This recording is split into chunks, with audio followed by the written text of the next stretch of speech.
I can't. Will you, Matt, let me know when we should start? Yeah, we'll give it a couple of minutes and then we'll Okay. go ahead and get started. Probably like 11:03 or 4. Okay.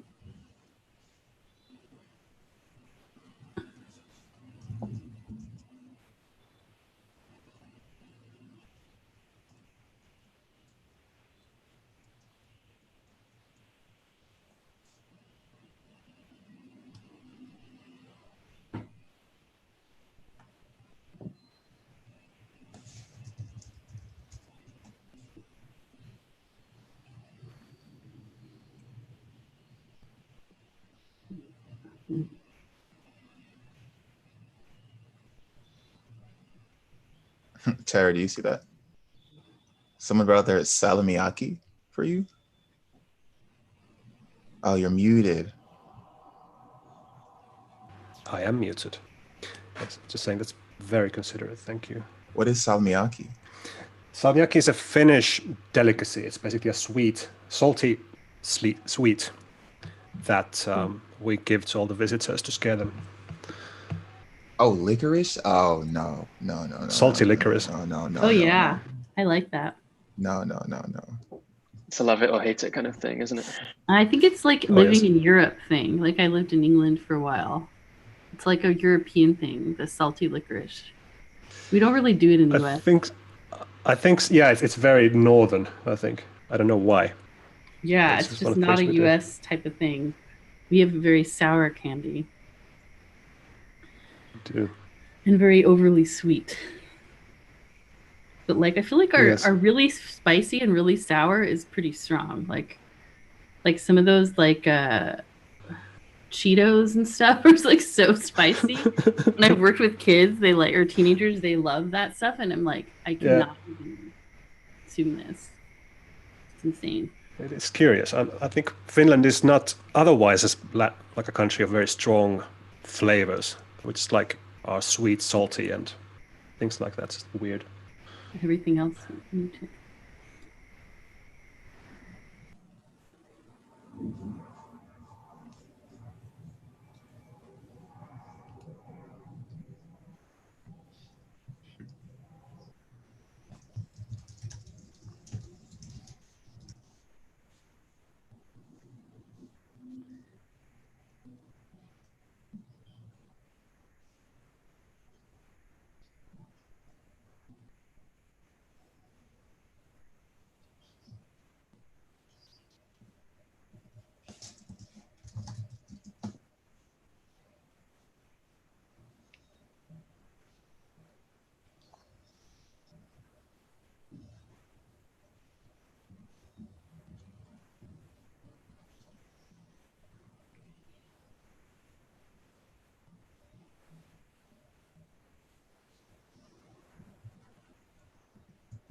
I'm just going to start talking because it's 11:05 and that's when we started last time.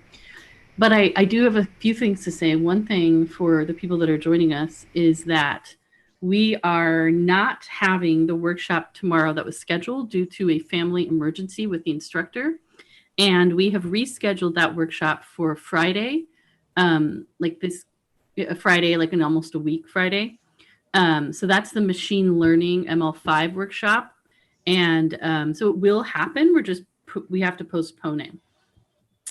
Just so you guys know, it'll be the same Zoom link and everything. And all of the links to the workshops that are happening either via the Zoom or through the live stream on YouTube, you will be able to access the workshop recordings through the YouTube live stream links. So those live stream links are posted in the Slack. They're posted in the updates area of DevPost. I will post them. I will email them to you. Like they are a lot of places because I got like 100 questions yesterday about that. So just know that those are going to stay the same. And if you have questions Samon and Samuel will be helping with the chat today, so they can send you that information. But also, they can also send you a link to join the Slack, which is where we're kind of disseminating a lot of information about this series moving forward. The other thing I want to keep you guys aware of is that we're going to be having some very cool electronic music and generated music events going on through Gray Area that are like live streamed. So we might be promoting that. We also have a creative code immersive that's starting with Gray Area. That's a 12-week program, 10 weeks of classes, and a big installation of work. So if you're interested in what you learn here in these workshops and you want to learn more about this kind of work, you can join that too. I'll send information out. But I think without further ado, I will welcome everyone to BitRate Machine Learning and Music Series. I am Nikki Selkin, the Creative Development Director at Gray Area. And this event is sponsored by Magenta at Google Research Group. And we have Samon representing them with us today, who will do a quick intro. Let me go to the next slide. So for your teacher for today is, I'm going to say your name right, Tero Parviainen. Perfect. Hello. I've been working on that all day. And he is going to be teaching you about Magenta.js and Tone and some other very cool audio ML 3D libraries. And you guys know, since you're here, hopefully, and this is a little card about the workshop that we made. And then you can also see that the machine ML5.js workshop is postponed. And that's the new time and date. So the 14th from 5 to 8 with Stephanie Andrews. And now I'm going to let Samon take the wheel and introduce what Magenta does. Cool. Hi, everybody. My name is Samon. I'm a product manager here at the Magenta team at Google Research. Very briefly, Magenta is an open source research project at Google exploring the role of machine learning in the creative process. I can talk about it all day, but I think having someone like Taro actually show you what that means later on today will probably be a lot more effective. So I'll hold off on that, but really happy to have you all here and really excited to see what you all create during BitRate. And as I said, I'm the Creative Development Director at Gray Area. And I just want to, you guys probably all know what Google is, but not what Gray Area is. We're a nonprofit arts organization that runs out of an old single screen cinema in the Mission District in San Francisco. And we are really San Francisco's cultural hub, applying interdisciplinary creativity to positive change in our community. And we work with artists and creators from diverse backgrounds to critically engage with social, cultural, and political issues through events, exhibitions, conferences, educational programs like this, research labs, and artist residencies. And Gray Area for a long time is, I feel like, the primary art technology kind of intersecting creative social good org in San Francisco. And that's why I'm really excited and proud that we can bring this event, this series of workshops sponsored by Magenta, the Google Research, to you. And I hope that we'll meet with you and connect, and you'll meet each other, and we'll, move forth doing more interesting work, especially hopefully when we open up again and are able to go, actually, you can come see our theater at Gray Area. We also have a festival coming up. And finally, I do want to ask, we have a donate button on our dev post. So please donate. It helps us continue to provide programming like this for free. And it also helps us pay the artists and tech educators and creative coders that we work with, musicians, to help them stay afloat during these kind of trying times when everyone's income streams, particularly for live performers, are completely gone. Like there was someone in our incubator program, just a quick anecdote, is a touring musician and has worked with, what is the band? Oh my God. It's coming to me and I've lost it again. Caribou. For years. Like, he's like best friends with the guy who made it, and his entire tour was completely just eradicated. Like that's like his livelihood. So, working with musicians and technologists who are depending on these things, it's been very disruptive for a lot of people. And that's why we're here to try to help them stay afloat and also just keep making work and sharing work with you. So without further ado, I would like to present Taro's very cool workshop. And I'm going to stop sharing my screen now. Thank you, Nikki. Let me get my screen share on then.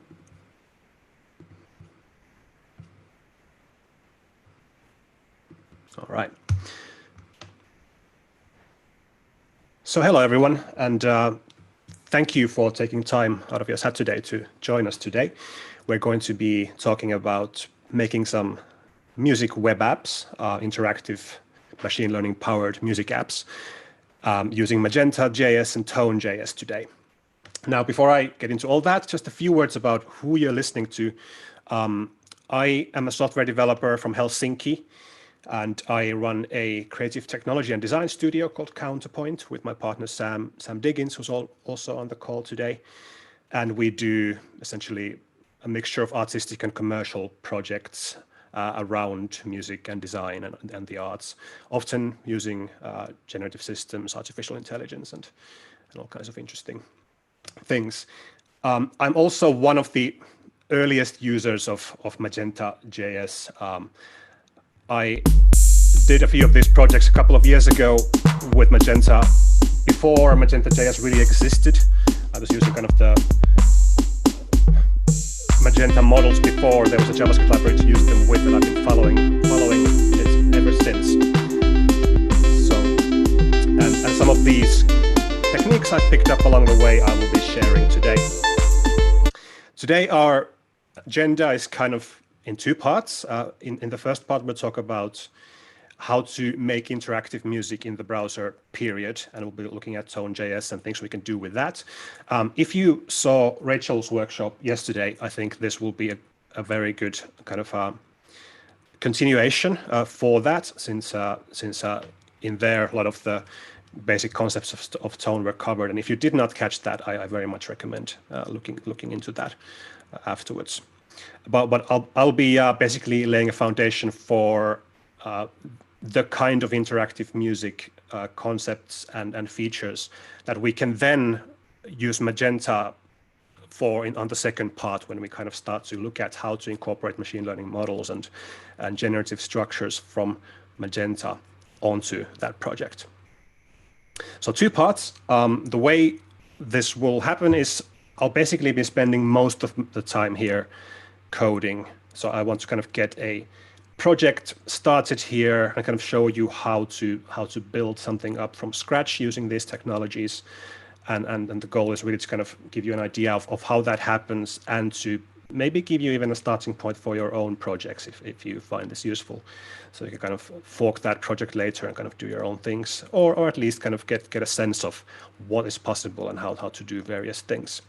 You're welcome to follow along coding if you want, but you're also welcome to just sit back and look at what happens, and then kind of pick it up later. We will make time for some Q&A after both of these two parts. You can post your questions on Zoom, and Sam will be looking into those and posing them when we get to the Q&A points of this workshop. And there's also the BitRate Slack, where you can always ask questions in the office hours channel, where me and all the other instructions will be there to answer them at any point after this workshop. So that's the plan for today. So I'm now going to switch to my browser onto Glitch, where I'll be doing all the coding today. And Sam can probably share the link for this Glitch as well on the chat now, because what you'll be able to do is you can see the code in real time for yourself, and you can later fork it as well if you want. So you kind of have another view to all of this in addition to the screen that I'm sharing. So if you haven't used Glitch, it's a kind of very simple web-based coding environment where we can start to build a project without having to install anything on our own laptops. It has basic file editing, a file browser on the left here, where we have a very simple starting point for this project. It's basically just a template for a basic web project that you get in Glitch. An HTML file, a JavaScript file, and a style sheet. There is also a README onto which I've listed a bunch of links about the things I'm going to talk about. So there are links to API documentation and various other documentation points from which you can find a reference to the things I'll be talking about. So hopefully that'll be useful if something I gloss over or go over too fast. You can always return to these links here. But with that, let's get started. I am going to actually spend 30 seconds to pick up my iPad, which is on the other side of the room, because I'm going to need that for my notes. Just one second.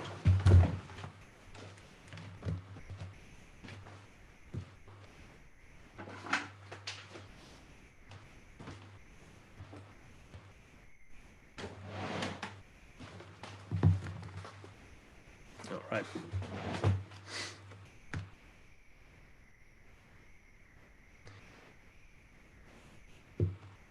So we're going to build a project with Tone.js and then integrate Magenta.js into it. And the first task I thought might be good to start from is to get some sound going in here. In other words, make a kick drum sound that will be our starting point for everything here today. Before we can do that, we need to first of all get Tone.js installed into this project. Tone.js, you can find the website from this link here. And there are various ways you can install it for a project such as the one you have on Glitch. I find it useful to just grab it from a CDN, just as such as JS Deliver, which is a place to get various JavaScript libraries simply onto Glitch projects. There's a search bar here. I'll just find Tone from here. It's going to be the first search result. And then I'm going to grab this file, Tone minified, which is a hunk of JavaScript that I will copy the URL for and go back to Glitch and drop it here onto my index page. So we have Tone and we can start using it. Now I said we will be building a kick drum sound, and what I might do first is to add a button that would trigger a kick drum that we will then hear when it plays. I'm just going to start the project running here from the show button, so we can see on the right side the running application, and on the left side the code for it. And I'm just going to remove all this placeholder stuff that Glitch projects come with and replace that with a button that will say kick, and give that an ID of kick as well. And the plan is when this is clicked, you will hear a kick drum sound. Now, in order to make that happen, I'm going to jump onto the JavaScript project or the script file and add a click handler for this kick drum. So I'm going to grab it from the page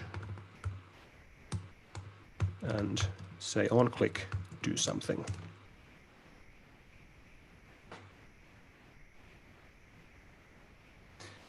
So here's our click handler. What we're going to do is play a kick drum sound. So before this happens, I'm going to initialize a player for a kick drum sound on the top level here. And this is the first Tone.js thing we're going to do here, which is to initialize an object that is an instance of the player class, which Rachel also used yesterday, I believe. So this might be familiar to you. A Tone player, I give it a URL to a kick drum sound, which I have on my website. I'm just going to pull one out of there. Assets, kick, an MP3 file, which has a kick drum in it. And I'm going to grab that into a variable, which I can then use later. Now, one thing to know about whenever you're building a sound-based web app is that browsers these days kind of stop audio from running on a web page until you kind of explicitly ask the browser a permission to start the audio on a web page. And Tone.js has a function for this called Tone Start that does this for you. You just have to call it at some point when the user interacts with the page, such as the first click that we're going to do here. And this is going to be an asynchronous function. So I'm just going to make this async and await for this, so that we will not do anything before that has finished running. And once we've done that, we are able to start our kick drum. So we can say for this kick player, start it now. Let's see if that worked. It did not quite work. Let's see. So now we get to an interesting point where we're not hearing something that we should be hearing. So that means what you usually do to debug these issues is you open your developer tools on Chrome and see what might be going on. So I just done that, and I can look at JavaScript console here. And there's a syntax error somewhere here, and that's right over here. And glitch is also showing for me. That should be a new and not let.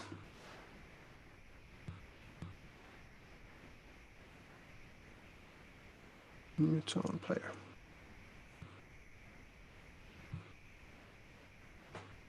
And we still can't hear it. Let's see. Oh, yes. There's one more thing we need to do with whenever we play a tone, any tone sound, which is to route the audio that comes out of it to a destination. Because now we are playing this tone player, but the sound of it is not going anywhere. And this is something you'll learn to kind of figure out when you should be hearing things, but you're not hearing things. You might have instantiated an instrument, as I've done here, but not connected it to anything else. So what needs to happen is I need to call a method on this, which is going to be toDestination, which is another way of saying just take any audio that comes out of this and route it to the destination of the audio API, which is going to be your speakers, basically. And now we hear a kick drum whenever I click on this.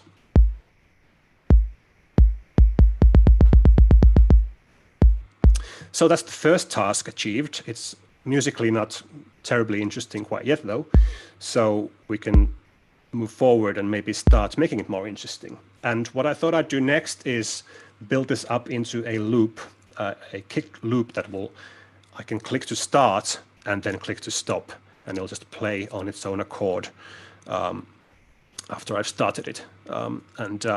Let me do that then. I will go back to my HTML page here and turn this button that says kick into a button that says start. I'm just going to change its ID as well.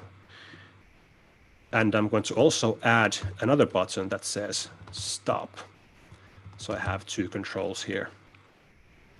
Ooh, glitch is giving me some trouble about too many requests. I think we might have an issue with glitch where if all the people are looking at it at the same time, it'll stop us from doing that. So if you could do me a favor and kind of jump into the Zoom and watch it from the screen instead of using it from the glitch, because I think this is something I didn't anticipate. With glitch blocking so many requests coming in at the same time.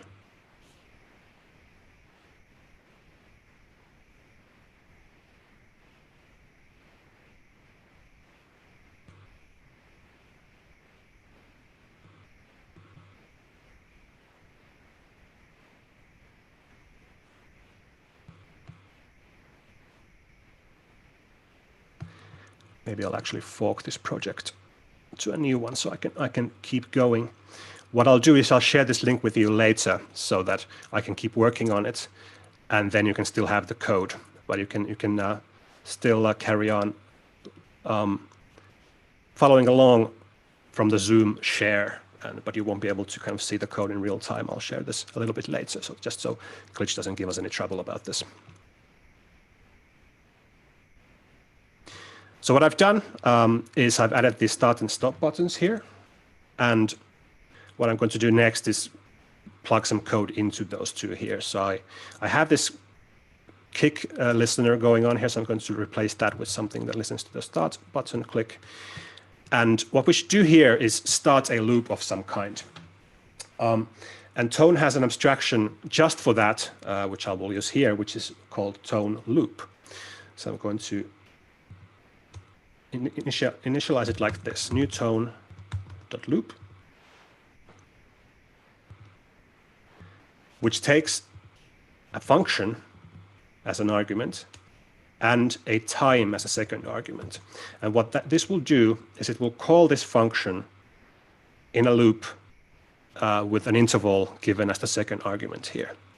There's a method on it called start that we also need to call to start that loop. So this means this function will now be called once every second.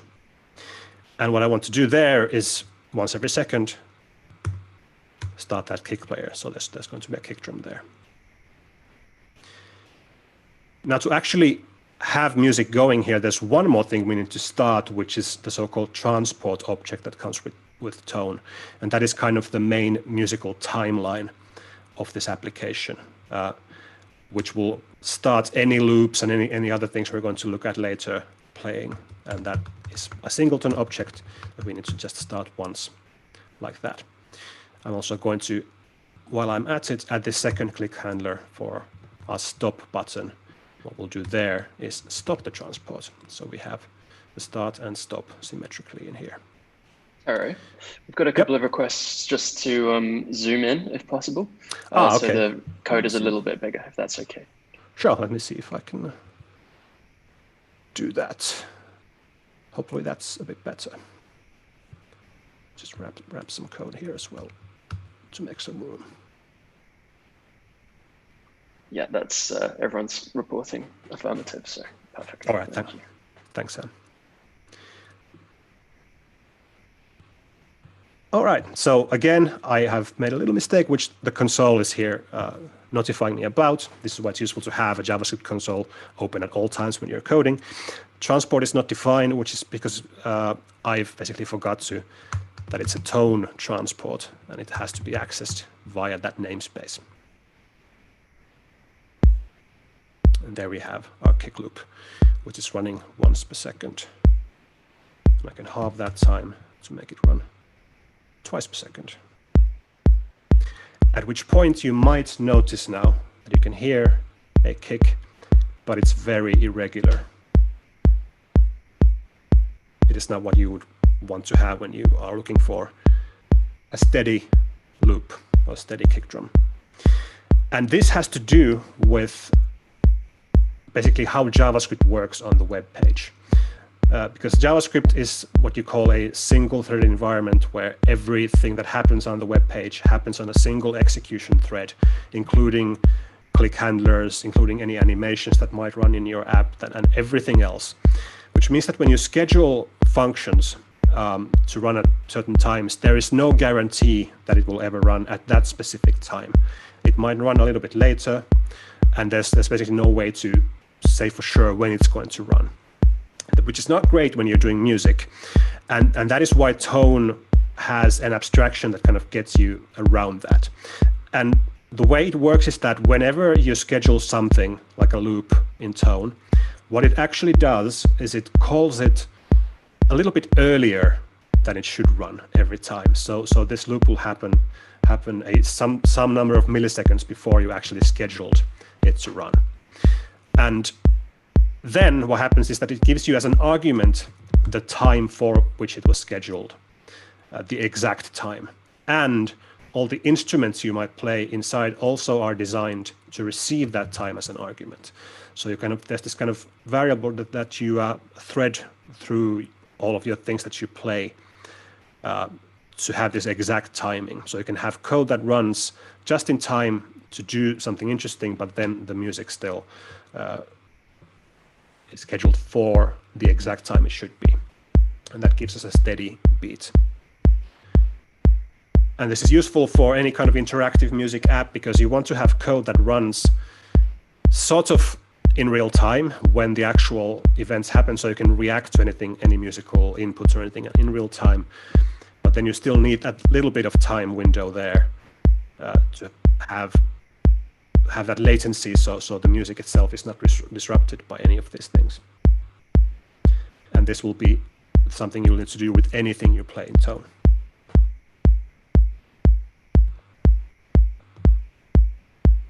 All right. So we have a kick drum loop going. And another thing I might say about this is that we have this timing here. It's done every half a second, which is an absolute value of seconds. When you are doing a music app, it's often preferable to not think in these terms, not think in terms of seconds or milliseconds, because then when you decide to change your tempo or anything, you'll have to do the math again to kind of figure out how you might need to adjust all your numbers. So instead, what Tone lets you do is express things in kind of musical time, such as whole notes, 1N, and this notation I have a link for in here. Just in this one here, there's a wiki page for Tone that kind of explains all these different ways you can express time. And what I've done here is said, play this once every measure, and I can say play it twice every measure as a half note or a quarter note.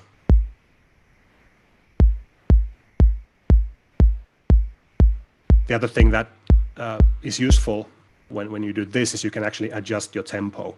So for example, I can now add a tempo control for the UI here, say just a regular HTML range input, like that.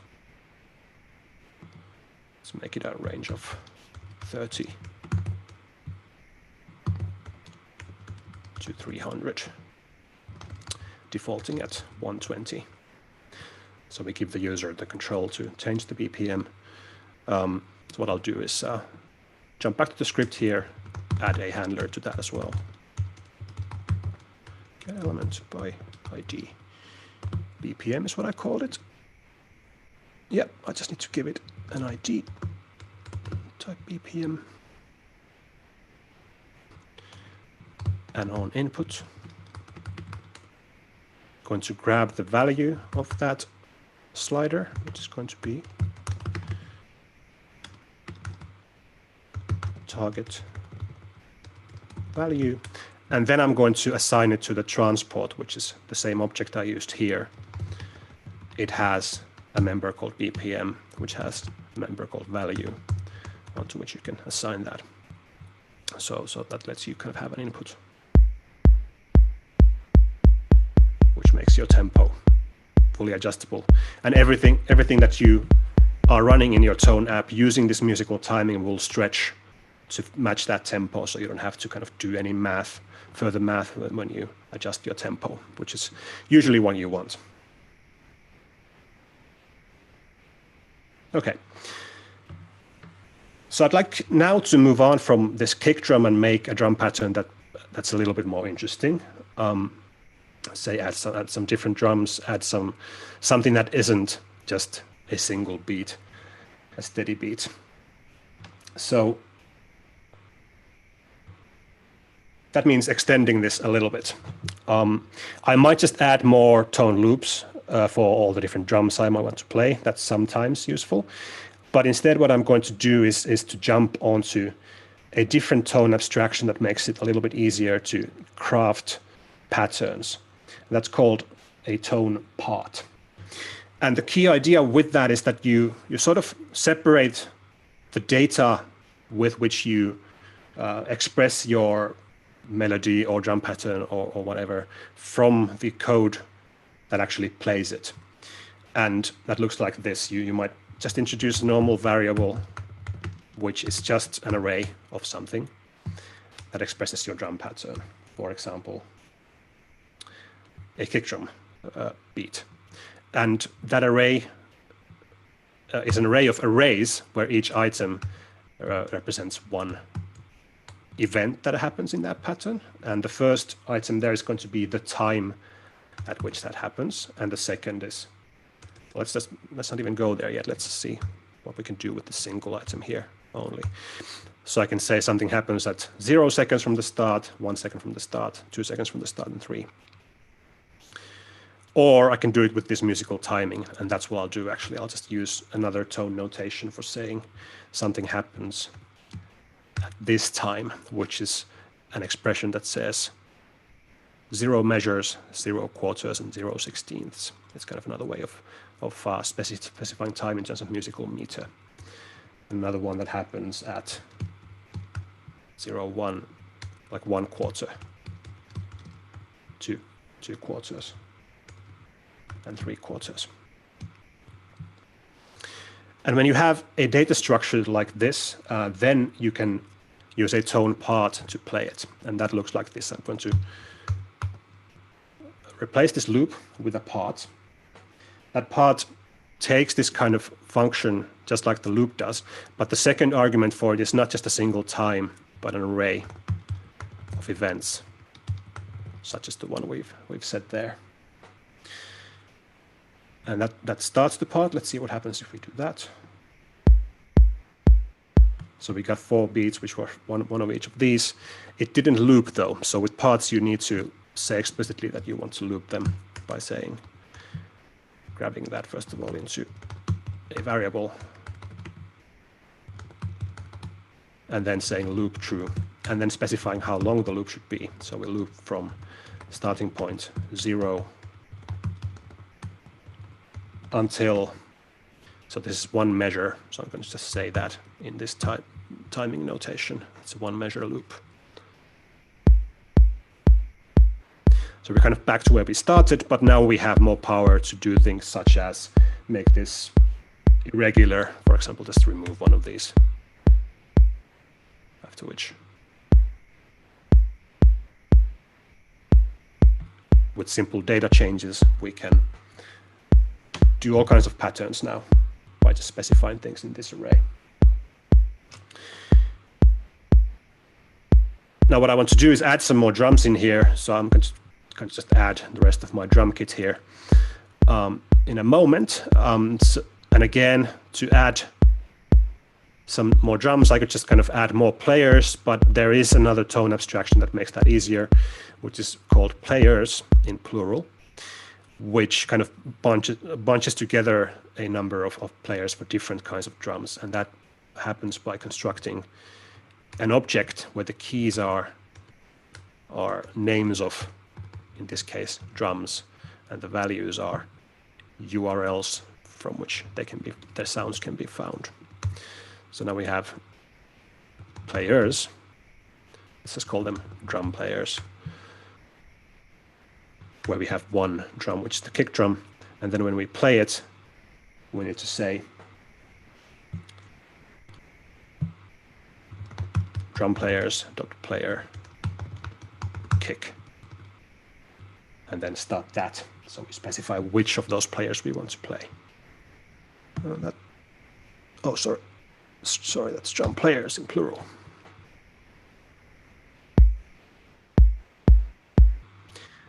And what becomes possible from this is now we can start to think about how to craft drum patterns that have multiple drums in them. So we can start using that second argument I alluded to earlier, where we can say what this event actually is. So in this case, it's going to be the name of the drum that you want to play at that point. So for example, kick. And that second thing from this array is then passed onto this part here as the second argument over here. So you can say which drum it is and use that drum over here to get the corresponding player from in here. And now I can add some more drums, and I will grab the URLs from here so that I don't bore you by typing them all out, but I basically have a basic drum kit on my website with kick drums, hi-hats, snares, toms, and the normal stuff that I will just pull into this thing here, and then add a pattern here, which I also won't bore you with because I've made one earlier. It's the same thing that I've been showing, just some more data in it. So different times with different drums in this case.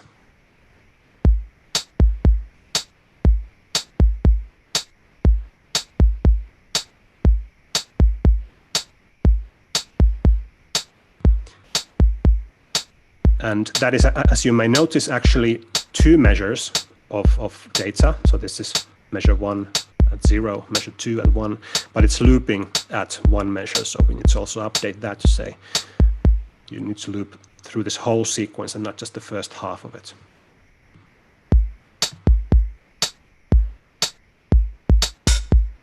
So now we hear the whole pattern there.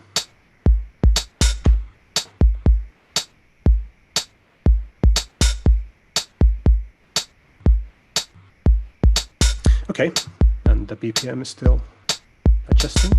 the whole thing. All good so far. Now, I think I'll leave the rhythm track there and move on to making layering some stuff on top of that. First of which would be a bass line that we might add on top of this. And so we've seen how to pull in samples from online onto a Tone project and play them. Now I'm going to do something else, which is to actually synthesize a sound using a synth from Tone here as well to give us a bass line. And to first of all do the kind of sound design for that, I will just add another button here so we can have something we can click to make a bass sound, so we can test how that sounds like. A bass button that just says bass on it. It's right over there. And then I'll add a click handler for this one as well.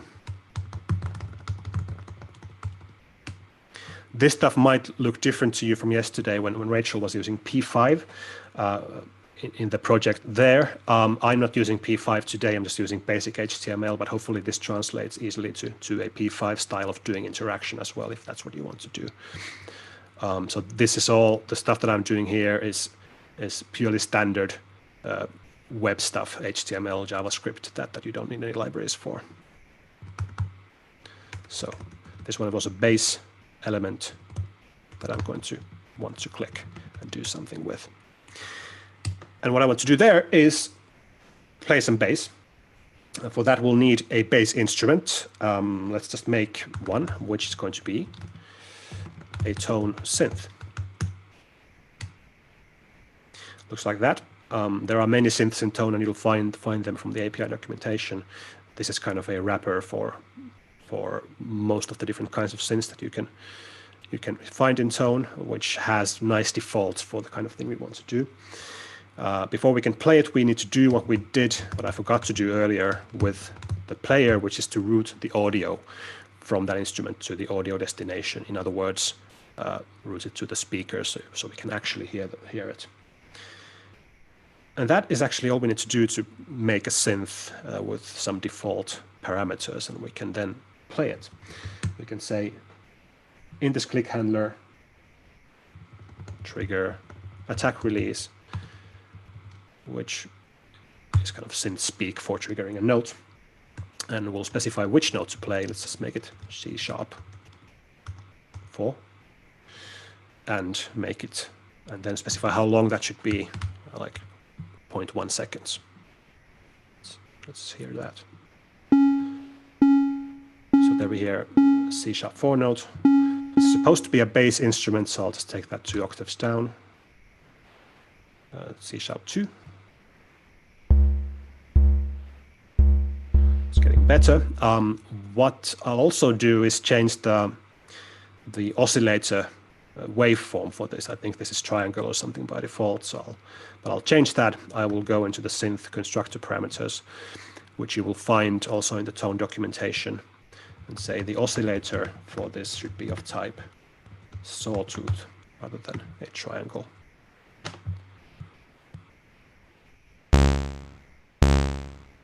Sawtooth wave. It's a little bit rough though, so what I would like to do is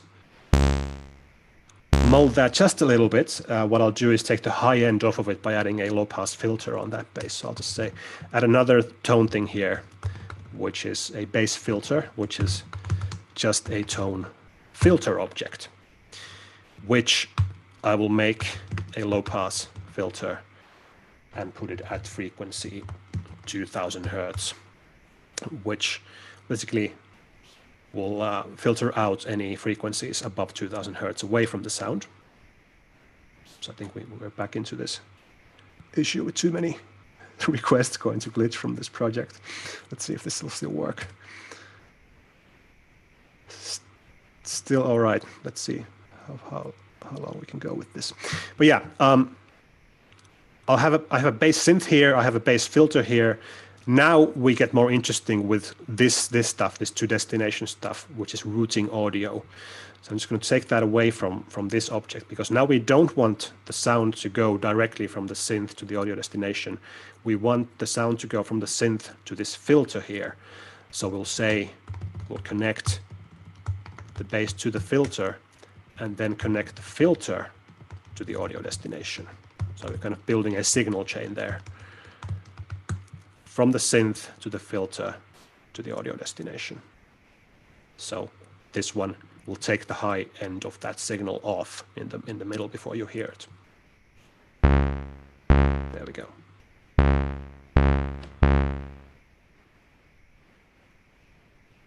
I might just also take the volume down a little bit to make it not quite so loud. Say by 7 decibels down.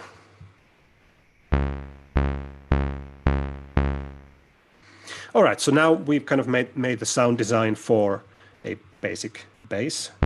We can move it up to up here. We have some kind of bit of structure forming for this file as well. So we have the instruments at the top, then we have our patterns in the middle, and then we have our interaction at the bottom, which is kind of a useful way to think about the different parts of the program here. We're not going to need this bass button anymore. I'm just going to remove that from the JavaScript and also from the page, because what we're going to do is put it into this loop here, or rather add a different path that will play for the bass. So we'll make another pattern, and we'll start to see how to kind of combine different patterns in tone as well. This will have the same structure as the drum pattern here. So it'll have an array of arrays where the first items are times, and the second items specify what to play. But in this case, it won't be which drum to play, but actually which note to play with the bass. So let's start with C#2. And oops. Let's get a bit of a triplet thing going here. Let's say we want 003 and then go down to E1.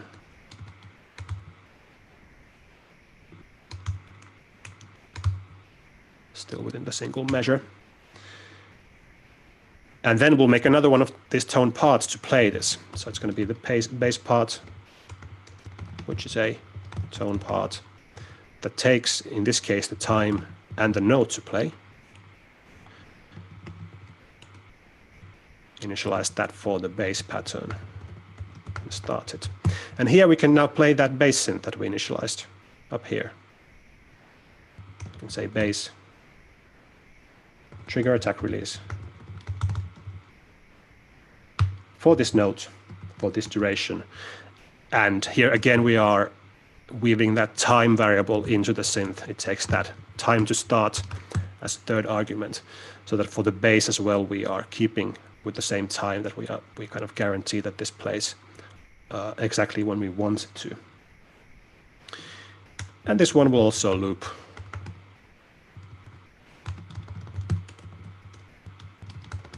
From time 0. This one will also only be 1 measure long, so it's half as long as the drum pattern. Let's see if that works.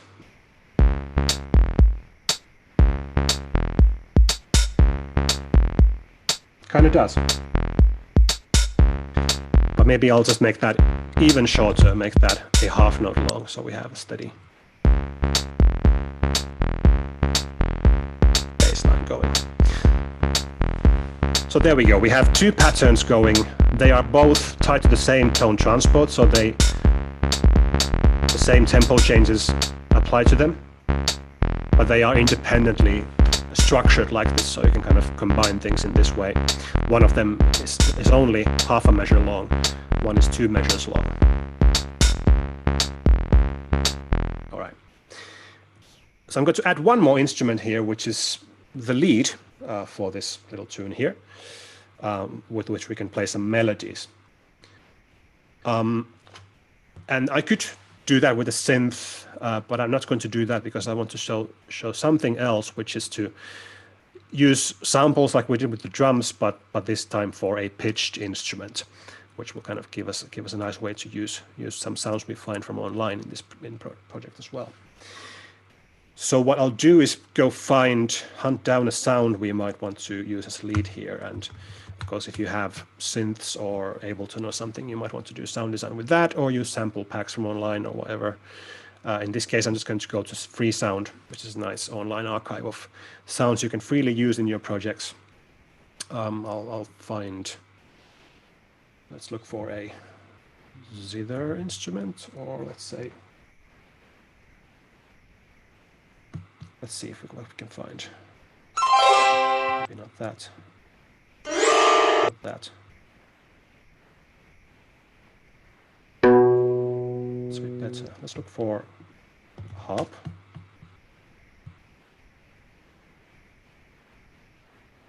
Celtic harp.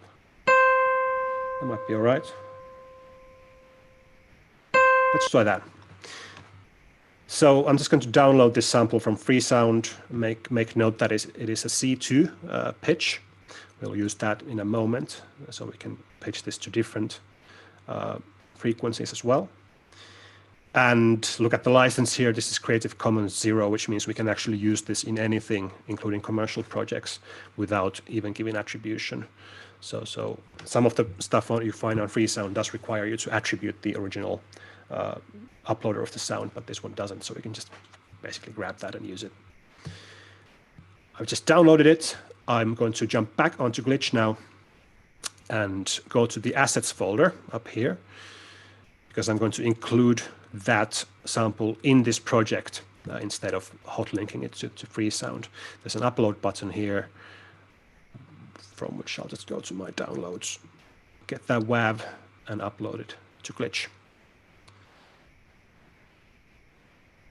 And once that's done, I get this little icon here, which I can click and get the URL for that asset and copy it to the clipboard. So now I have something to use in my code.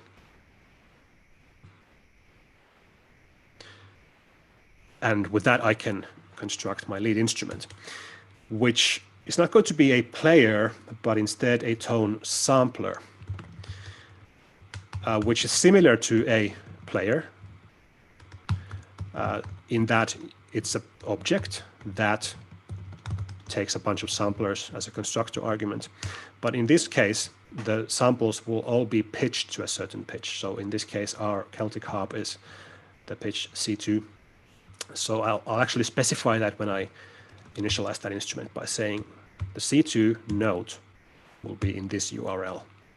That's actually the only note we'll have in this sampler. You could have multiple different notes represented by multiple different samplers. But the point is, when you now play this instrument, Tone will take whatever pitches you want to play, whatever notes, and use the sample and re-pitch it by modifying the playback rate to be on that pitch that you want to play. And we'll hear that in one moment. I'll just also route this to our destination so we have actual audio coming out of it. Now let's go up down here and do this thing one more time, which is to add a pattern and a part for this so we can hear it. So our lead pattern, well, let's say just make it play a C#4. And let's just leave it at that for the time being. Let's make a part for that. With this structure that's familiar by now, we'll make a tone part, which takes a function of a time and a note to play for the lead pattern, which will also start, which will also, I'll just copy these over and change the variable name here.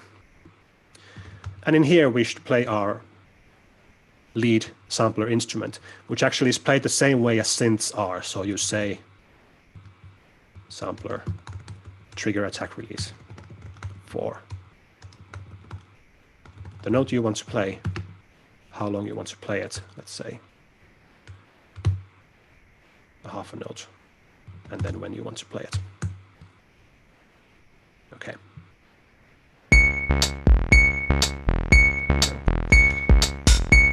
Let's make that a little bit longer. Let's pitch it down a little.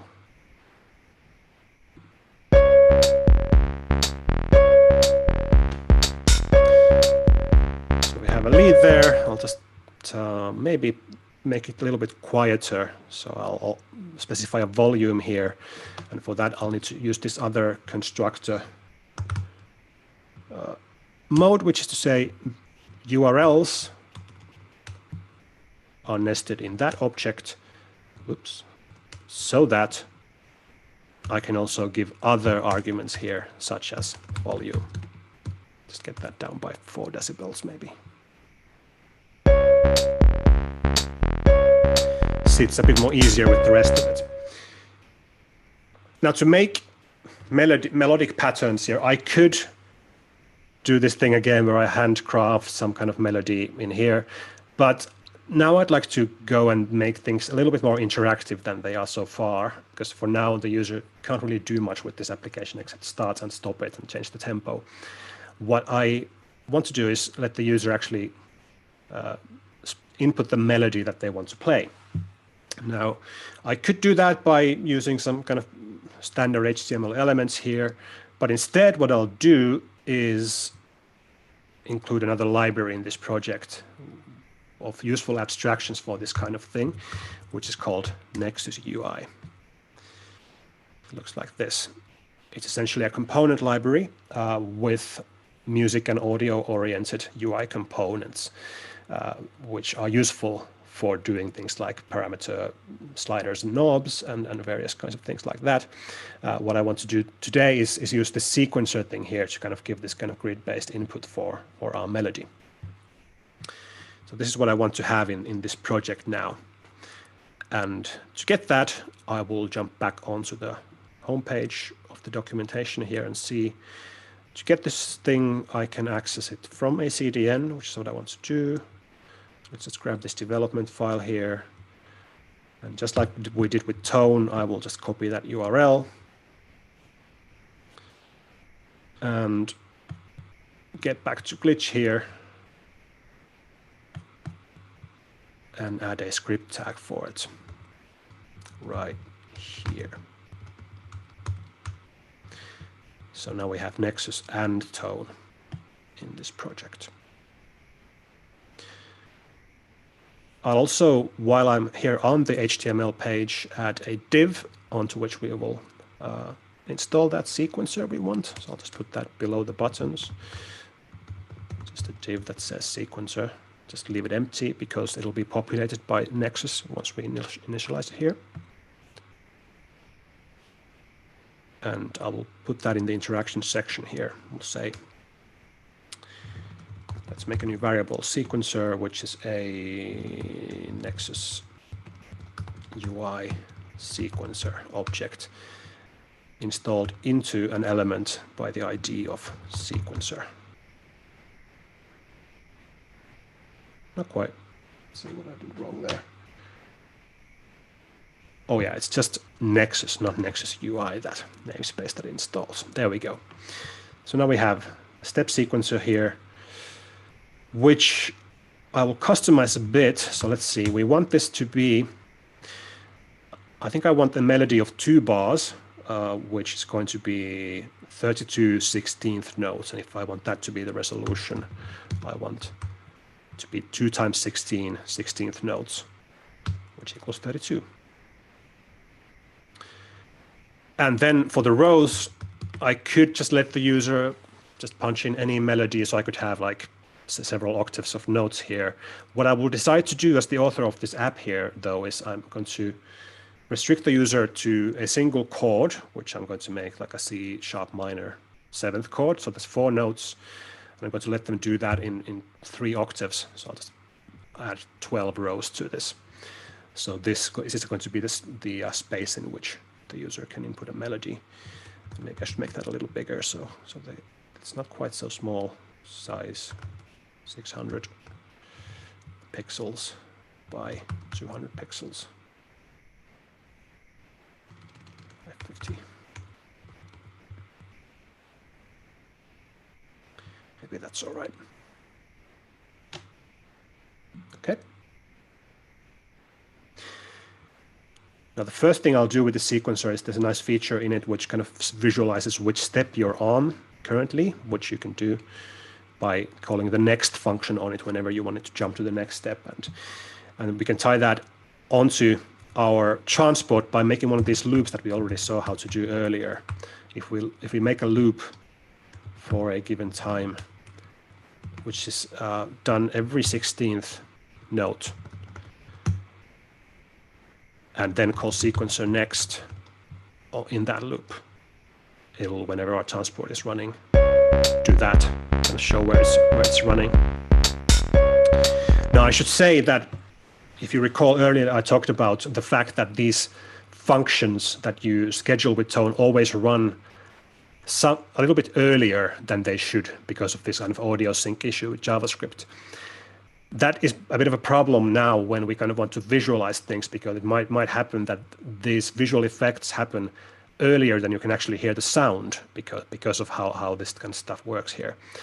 And with Tone, you can kind of work around that by using a object called draw, which is kind of a way of saying deferring the rendering call here by saying schedule this draw to happen, this next to happen at this time.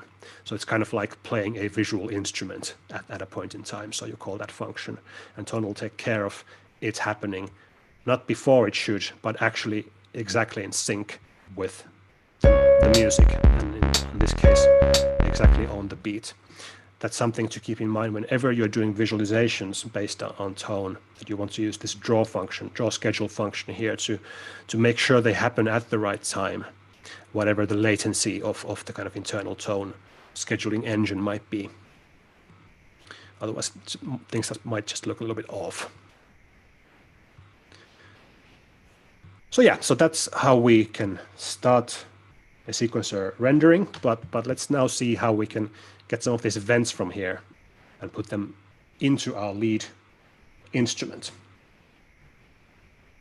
So I said earlier, I'm just going to decide that this is going to be a C# minor 7th chord in 3 octaves, but I haven't actually specified in the code yet. These rows don't mean anything yet in this application, which I will change now. I will specify what the rows of the sequencer are, so I can assign those to the right pitches when the user clicks on them. And that's going to be, let's say C#2, and the chord is C#2, E2,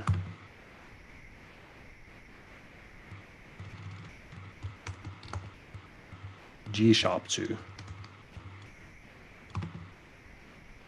and A. No, sorry, B. So I'm kind of starting from the top down. These are the four notes I want in the sequencer. I'm also going to do that on 4 different octaves to match the 12 rows we have in here. So I'll make the top one 3, octave 3, and then octave 1 down here. Let's see when we hear this if we need to switch this around a little bit, but it's kind of making a best guess here. So what I'm saying is that these are the notes that correspond to these rows in this order, running from the highest note to the lowest note. It's kind of giving meaning to these rows.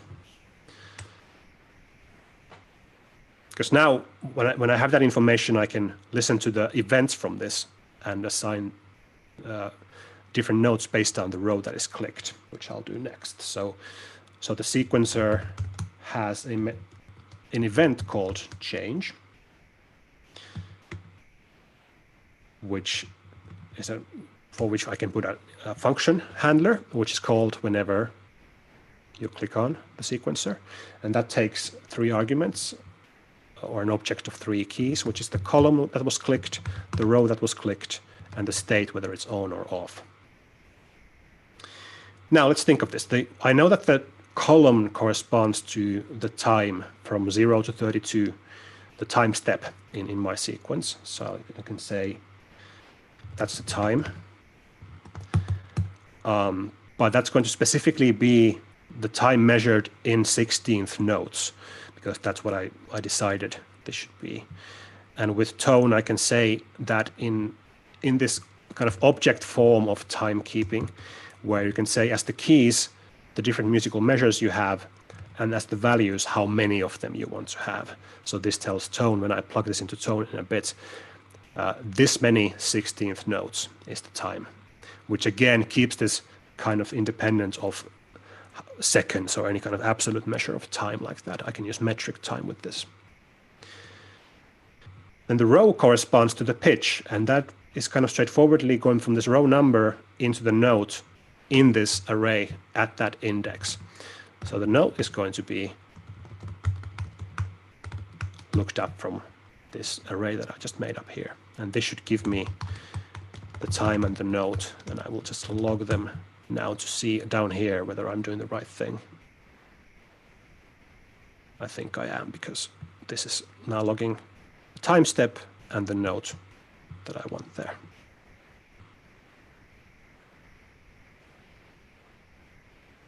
So now what I want to do is populate my lead pattern here with this information. So I'll just remove that placeholder note to make that empty by default. And I just said this is 2 measures because of the 32 16th notes we have in there. And now we have a way to say what we want here, which is to say for this lead part, actually, given based on the state, whether it's on or off, we do 2 different things. So if it was toggled on or toggled off. If it was toggled on, we're going to add to the lead part at this time this note. If it was off, we're going to remove it from this time, this note. And these are Tone.js parts object APIs that lets you kind of dynamically change it while it's playing. So we do this, that should kind of put that note in there.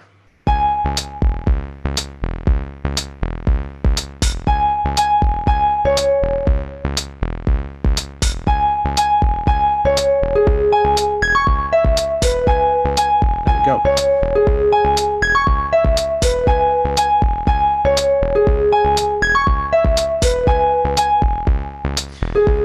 All seems to work. So there we kind of have a little application. I am going to do just one more thing before we go into the first Q&A and kind of start to go to Magenta after that, which is to apply some kind of basic music production to this app as well. So to kind of show you can use effects and kind of different signal chains to make things sound a bit more interesting or just better. So this delay to me sounds like something that might benefit from having a bit of echo applied to it, or kind of a delay effect of some kind. And I'll just show you how that might happen. So I'm going to just find the instruments that we have up here. We have our lead sampler that is currently routed directly to the destination. What I will do though is I will make a delay effect, which is going to be a tone ping pong delay. Let's make that a quarter note delay. So the delay time is specified in musical notation timing here, and then the amount of delay that it will use. And then I will connect that sampler not just to the destination, but also to the delay, and also connect that delay to the destination. So the audio goes from the sampler to 2 places, to the audio destination, and also this delay effect here, which is then itself going to the destination. So it's a bit of a kind of effect graph here. Let's see.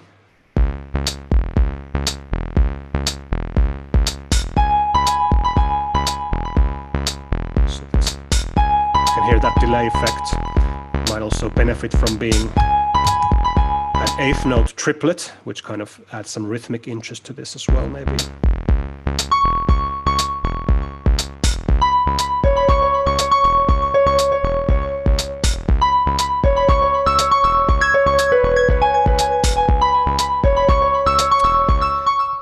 Sounds kind of nice. It may end up being a bit much for the stuff we'll do on the second half, but let's see. Let's keep it for now. I'll also add some reverb to this because everything sounds better with reverb, of course. So that's another effect I can use here add a reverb for our lead, which is a tone reverb object. Tone actually comes with a few different reverbs. Some of them are kind of classic algorithmic reverbs, and this one is a convolution reverb, which I'll use here. I'll specify for that the decay time, which I'll just make 3 seconds, which kind of controls the kind of size of the room you're playing, so to speak, and then how much of that signal to make wet, or in other words, how to what proportion of the audio you should apply this reverb to. Let's just say half, which should be all right. We will make that reverb to go to the destination, and our sampler here we will not put to the destination, we will put it to the reverb instead.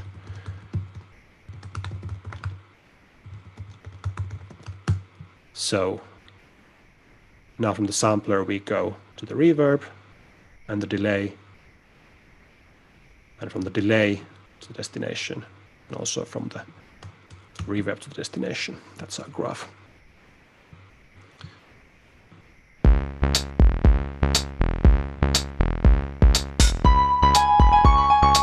There's some space in the sound now.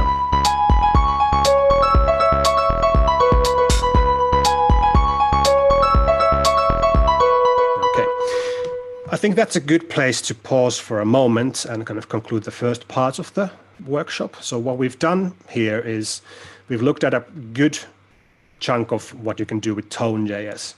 We've looked at how to make a drum kit using pre-existing drum samples, using these players. We've seen a couple of ways to make looping structures, like a basic loop of a single note, and then these parts that are built up from different patterns. We've seen how Tone uses musical time notation in a few different ways to kind of be able to use metric time when you schedule events, which also is elastic based on your tempo. We've made a synth for our bass and added a low-pass filter for it. So, and along with that, seeing how to make a basic signal chain.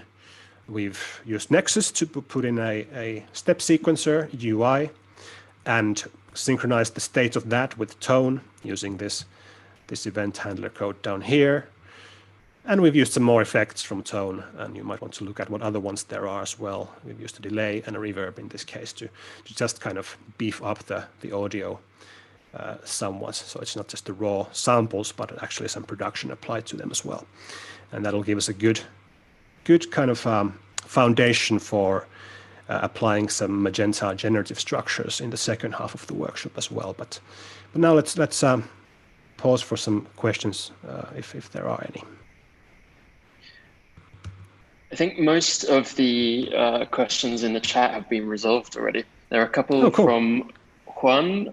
Is there any way to interact with notes in the browser using Tone.js instead of C4 quarter note, the symbolic representation?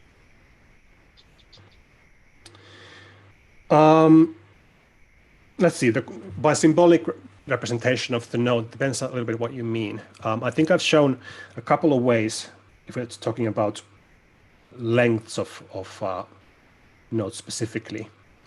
The one I actually used later here is this style of doing it, which is kind of how you can break it apart to the different components. So I just said there are this many 16th notes. I could also use a combination of different ways to do it. So I could say it's this many 8th notes, this many 32nd notes, and so on, which Tone will then add up once you do it. So if you have some UI or whatever algorithms that come up with different metric structures, you can use this timing notation to make combinations of that. And Tone will then kind of combine them to the actual time. Not quite sure if that answered the question, but maybe you can post it again on the Zoom's chat if it didn't. And there was a second question from Juan, which was any library for interactive sheet music notation? Yes, there are some. I can't remember the name of it now. Let's see. There was one that was used in this fantastic folk Arnon project by Bob Sturm, generating folk tunes in ABC notation, but then there's also generated sheet music here. Let me just see what this is, if we can find it. And someone might actually remember this better than I do on the chat. What library this is.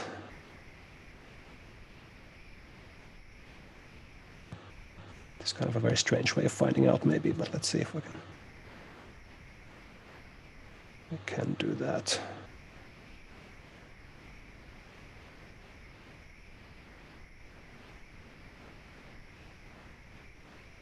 Mike is saying it might be Note Flight.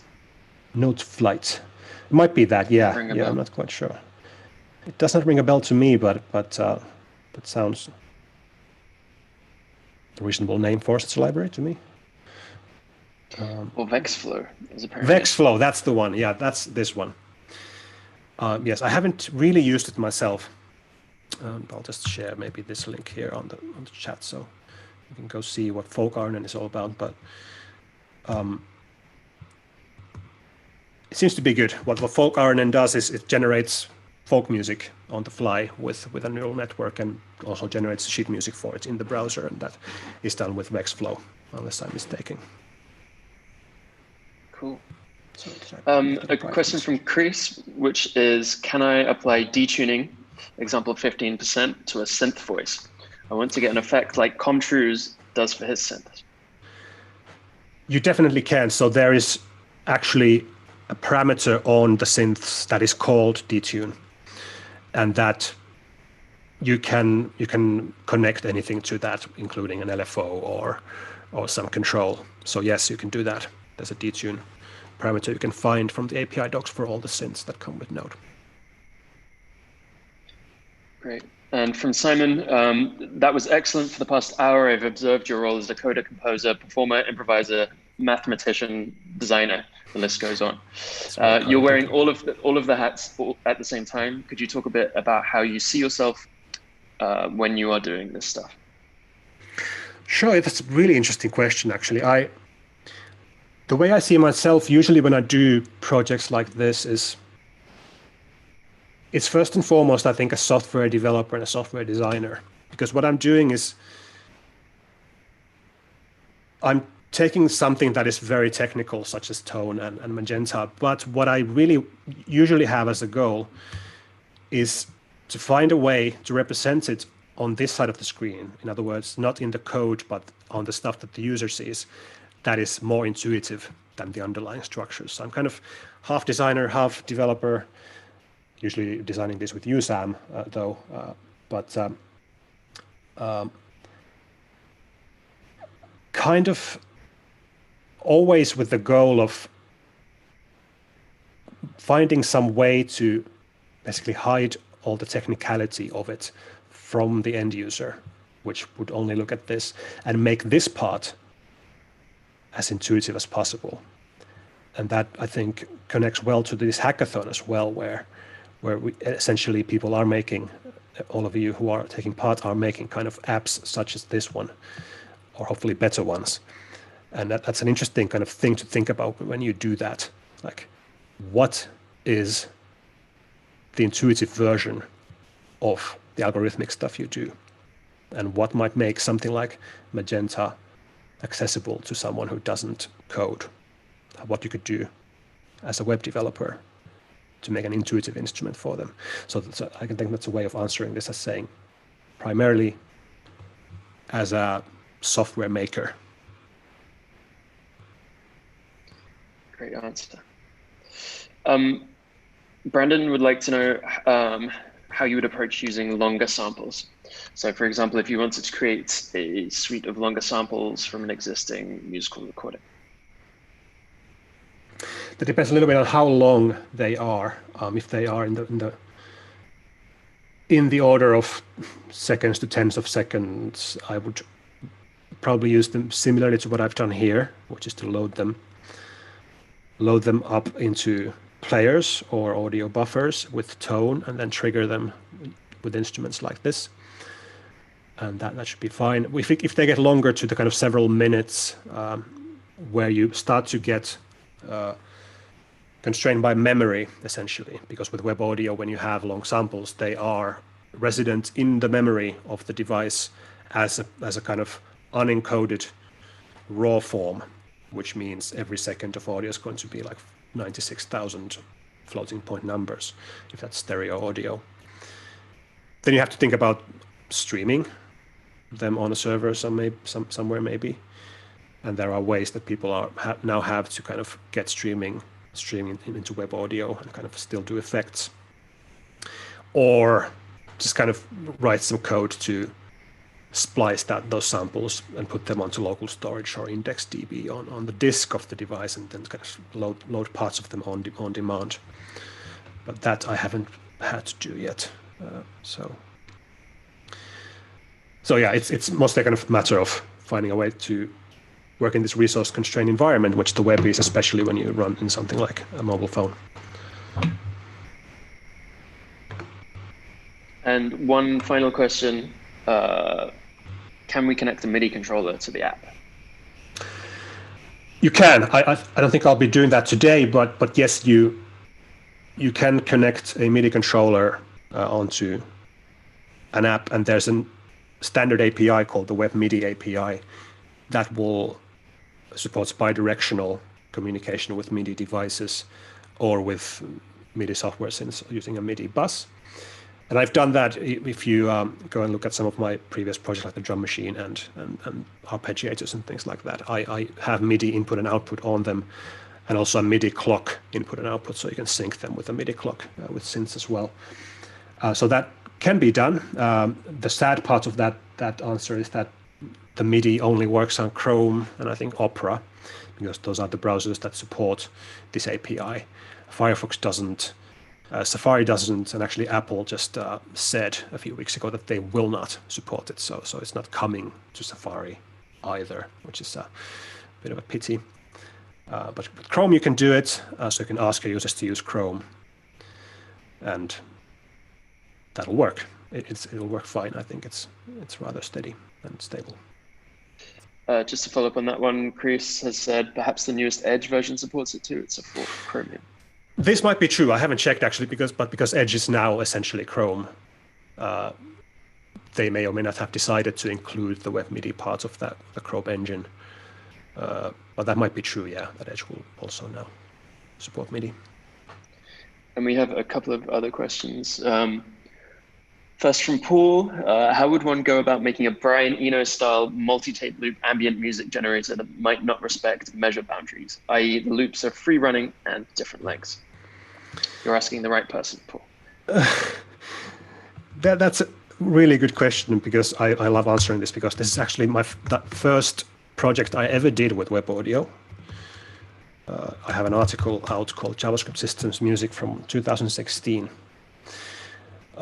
I did a project recreating exactly that, the tape loops of first Steve Reich from It's Gonna Rain, but then also Music for Airports, which was all about tape loops. And there's a tutorial I wrote about that, which is this one here, which, if I can find, I'm so verbose with my writing, if I can find the actual demo over here. Oh no, it's broken. Well, I will fix it later. There we go.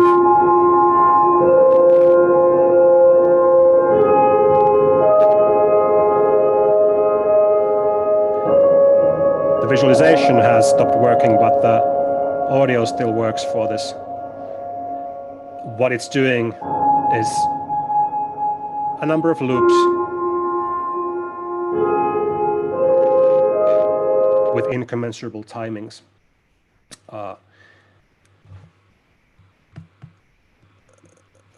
Kind of all running at the same time. I'll post the link as well to this article.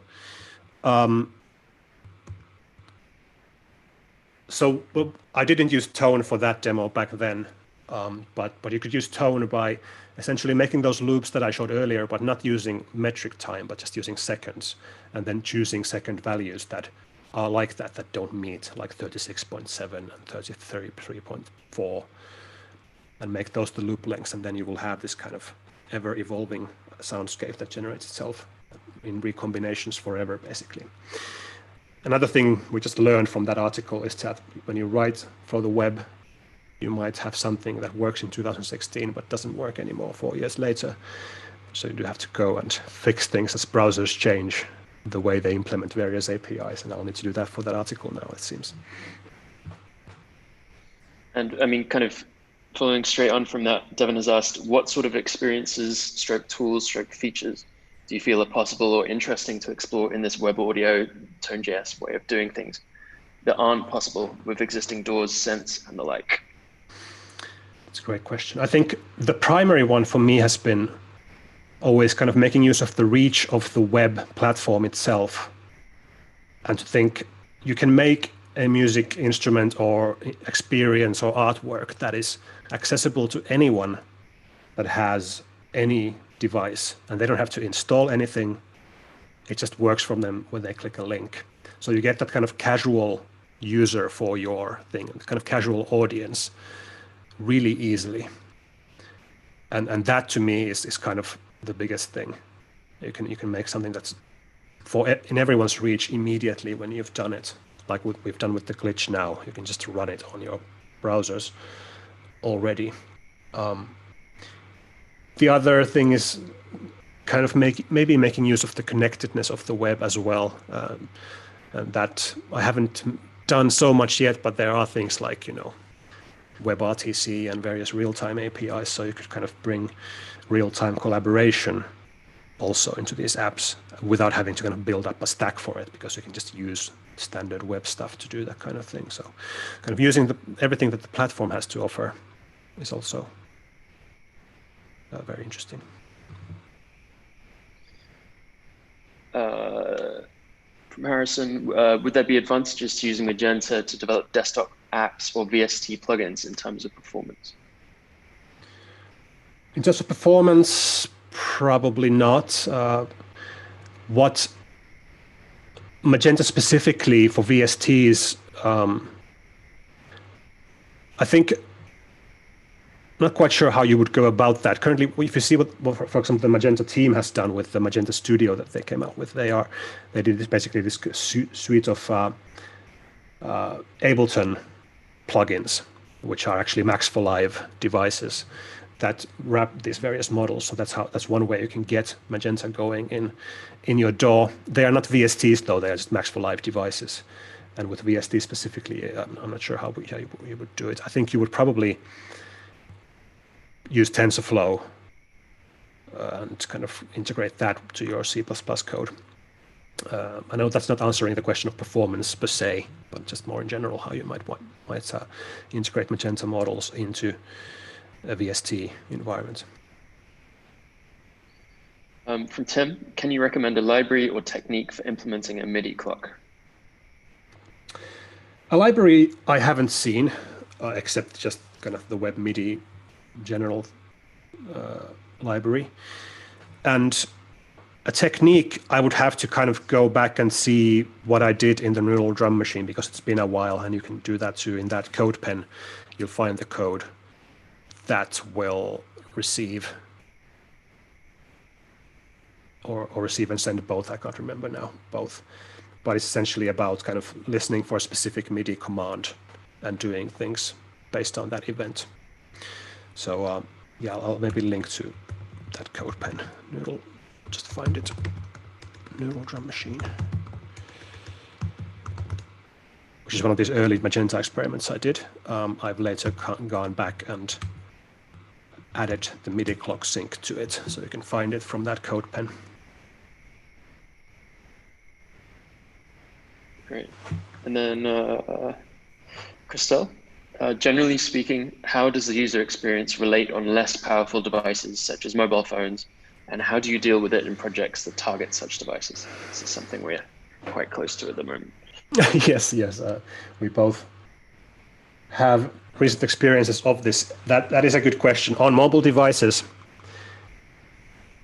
yes, you have to if you want to design something that works on a mobile device, there's first of all the form factor, of course, of a small screen that you use with your fingers. So everything has to be like designed for touch, and maybe you can, Sam, talk a little bit more about that as well. But in terms of resource use, networks are slow usually.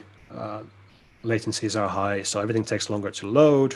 There's less memory. It's very easy to crash a tab in Safari, for example, when you use too much memory.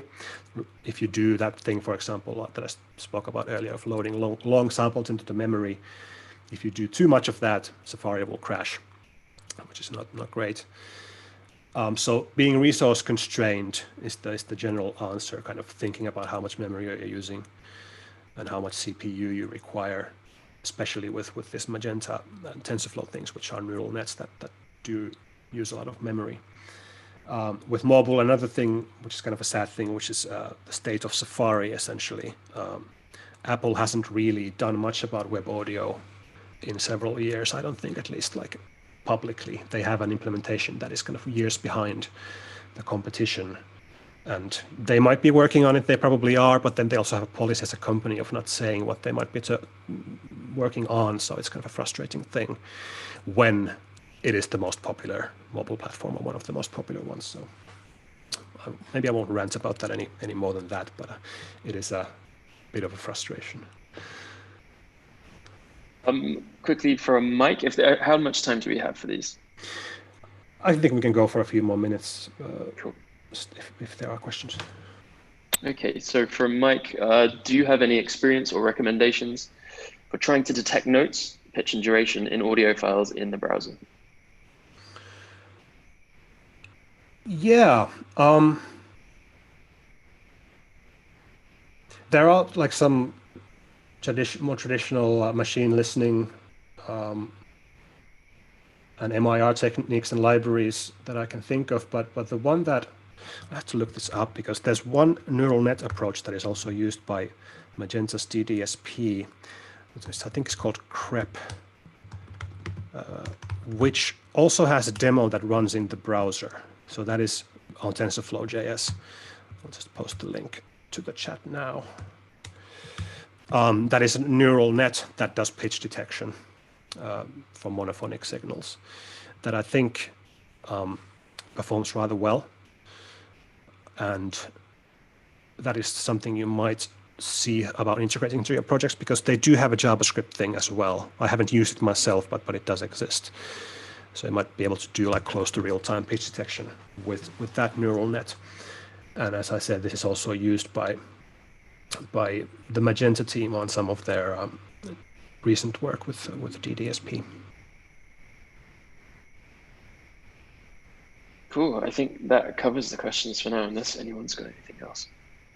All right. Cool. Well, we'll have another Q&A later, assuming we'll have time, and I think we will, to kind of catch any questions that might come up on the second half of this workshop, where we jump more onto the Magenta side of things. So now, having laid the foundation for an interactive music app in the browser, we can look at various ways we can use Magenta to generate things, to generate variations on things, and just kind of generally transform musical structures using the various models that Magenta has designed and trained and made available. And the library we'll be using is Magenta.js, which is Magenta's JavaScript library, which you can find on GitHub. There's a repository here. It has various sub-libraries, two of them to do with more visual things, sketching and images, but we'll look at exclusively the music part of it today, which is this sub-folder here. And yeah, it's a pretty good README where you can find demos and various ways you can install it and use it. And what I'm interested in now is to basically find out how to integrate it to our project that we have going on Glitch right now. It says here you can use the script tags, which is exactly what we want. So we want to kind of drop those in our project. And, but first, let's think a little bit about what we're going to do here. I'm going to show a few different ways to use Magenta.js in a project such as this, but I'm going to begin from one specific one, which is to take this step sequencer here, which we currently have a way for the user to interact with by clicking on it. But I might also want to cater for users who don't want to specify their own melody, but just kind of click a button to generate a melody. And so that's what I'll do as the first thing, to kind of add a way, say for a user to have a button that would generate a melody instead of you having to manually do it. And this is a magic button that we will make work over the next several minutes. So when you talk about generating sequential data, such as a melody note sequence that would go in a sequencer such as this one, what you usually want to look at is the RNN models in Magenta.js. There's a model called music RNN, which is short for recurrent neural network, which is kind of neural net architecture specialized for generating sequential structures, such as melodies or drum patterns and anything kind of that has events that follow each other in time. So that's what we'll use today. So we now know we want to use music RNN. So let me go back here and see what I need to install. So there's, first of all, the core library. Oh, actually, first of all, dependencies. So dependency is Tone. We already have that. We've been using it for the first half of the workshop. Secondly, also TensorFlow.js. We'll need to install that. So I'm just going to copy that script tag and drop that over onto our little project here after Nexus. Then go back here and see what else. We'll need the core library of Magenta itself. And then we'll need the model we want to use. And this example is music VAE, which we will look at later, but what we actually want is music RNN. So I'm just gonna, what I'll do is copy that and change that bit to say RNN, because that's the model we want. Now, actually, I don't think this is the latest version of Magenta.js though. So what I'll do is jump back to JS Deliver, where we got Tone from, and search for Magenta.js here, so to see what the latest version might be.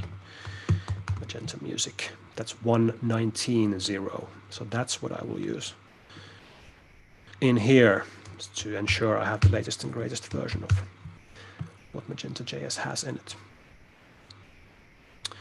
Okay, so now we've got the requisite parts of Magenta.js loaded. We have TensorFlow and Magenta.js itself. What we can do is go and get an RNN going. I'll just add a new section at the end of the file for just Magenta stuff.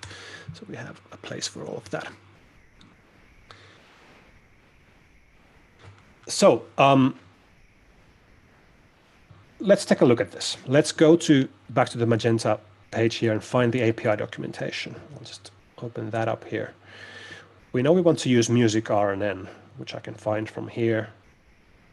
And it has a thing called music RNN, the music RNN class. So now we know we want to make one of those. And we look at the constructor. It takes a checkpoint URL and some other constructor arguments. And that checkpoint URL is an important one we'll come to in a moment. Let me just do what we've learned so far, which is to say we want a music RNN class instance. And then let's look at that checkpoint URL thing. So Magenta.js itself does not come with any machine learning models, neural networks, or anything like that. It's just purely the JavaScript code you can use to load those models into. So we need to obtain the neural net data, or the weights themselves, onto this as well in order to make anything interesting.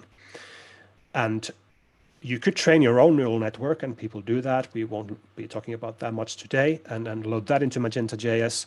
And there is a way to documentation here a bit on how you might want to do that. But what we're going to do is we're going to use pre-trained models that Google makes available for us.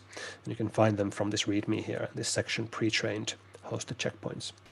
There's a link in it onto a table that looks like this, which has a number of pre-trained models that Magenta team has made available for anyone who wants to use Magenta.js.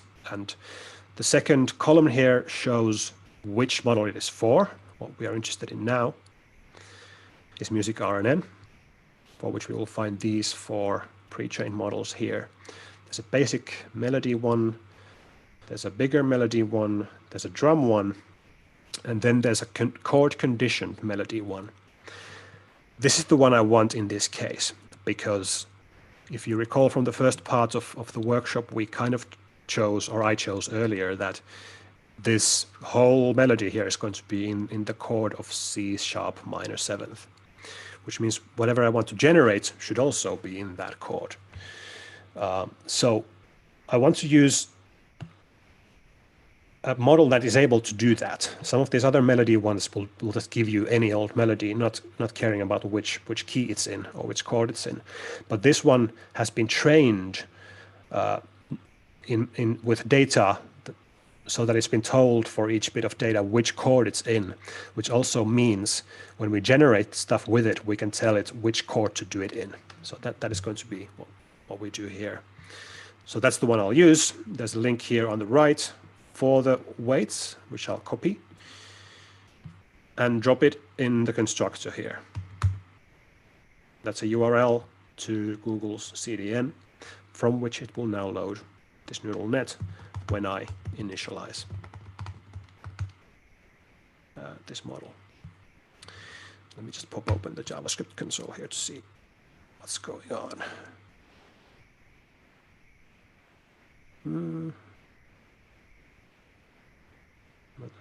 I think that's nothing to do with our code, though. That's glitch stuff, I think.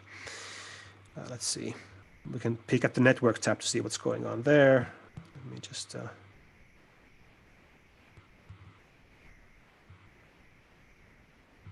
see that this is working correctly.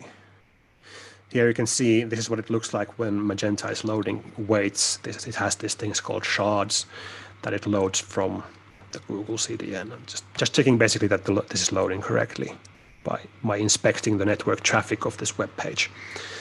That looks as it should at the moment.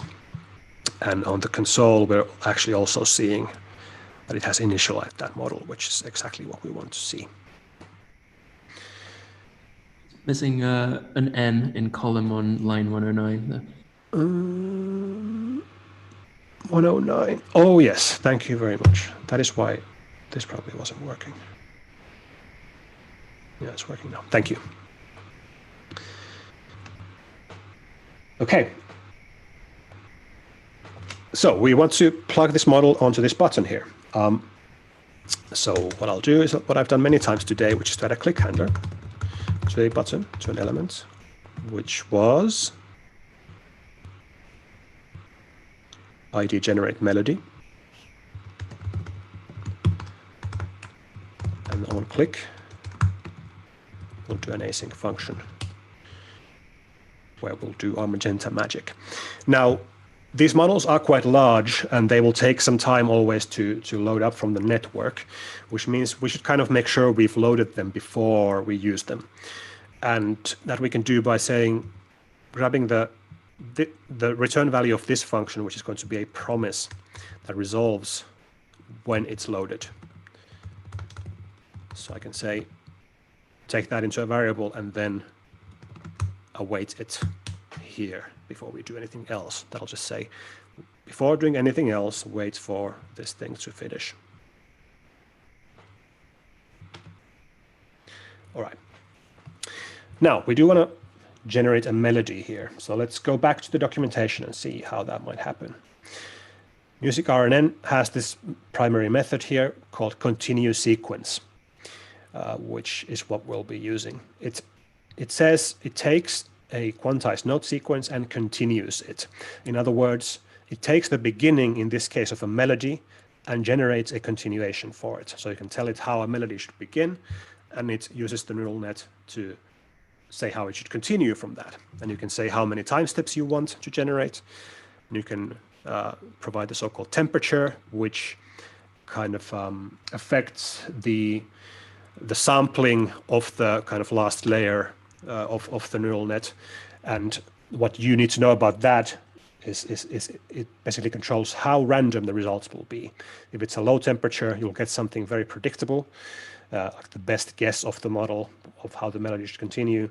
With higher temperatures, it'll allow it to be a little bit more random in how it selects them, and you'll get results that are a little bit more wild or just kind of a little bit surprising, which may or may not be what you want, but one of the key things when working with these models is to kind of find the right temperature to use, or let your user find the right temperature by providing them with a control for it. And then there's the chord progression. So this is where the chord conditioning comes in, where you can specify which chord to generate in. Right, so we have these 4 arguments we're going to have to specify. Let's start from the first one, which is the note sequence. We'll make one of those here. And I'll just call that the seed sequence. Now, Magenta uses a specific data structure shape to specify note sequences, which looks like this. It's an object that has a key called notes, which is an array of all the notes in that sequence, such as 1 with pitch C#3, or let's say 2. And also when that note happens in the sequence, which is specified with a key called quantized start step. So this is the time step at which this note starts. Let's say we want to start at step 0, and then on which time step that note ends, which will make, say, 4. And then you specify the total duration of that sequence by saying how many quantized steps are in it in total. This would be 4. And then you also specify so-called quantization info, which is saying what these numbers mean. Steps per quarter. Kind of what meter it's quantized to. So in this case, it's 16. These are 16th notes, so 4 of them per quarter. And that's what I'm saying here. This is basically 1 quarter note. So that's the first argument. The second argument was, oops, let's go over here.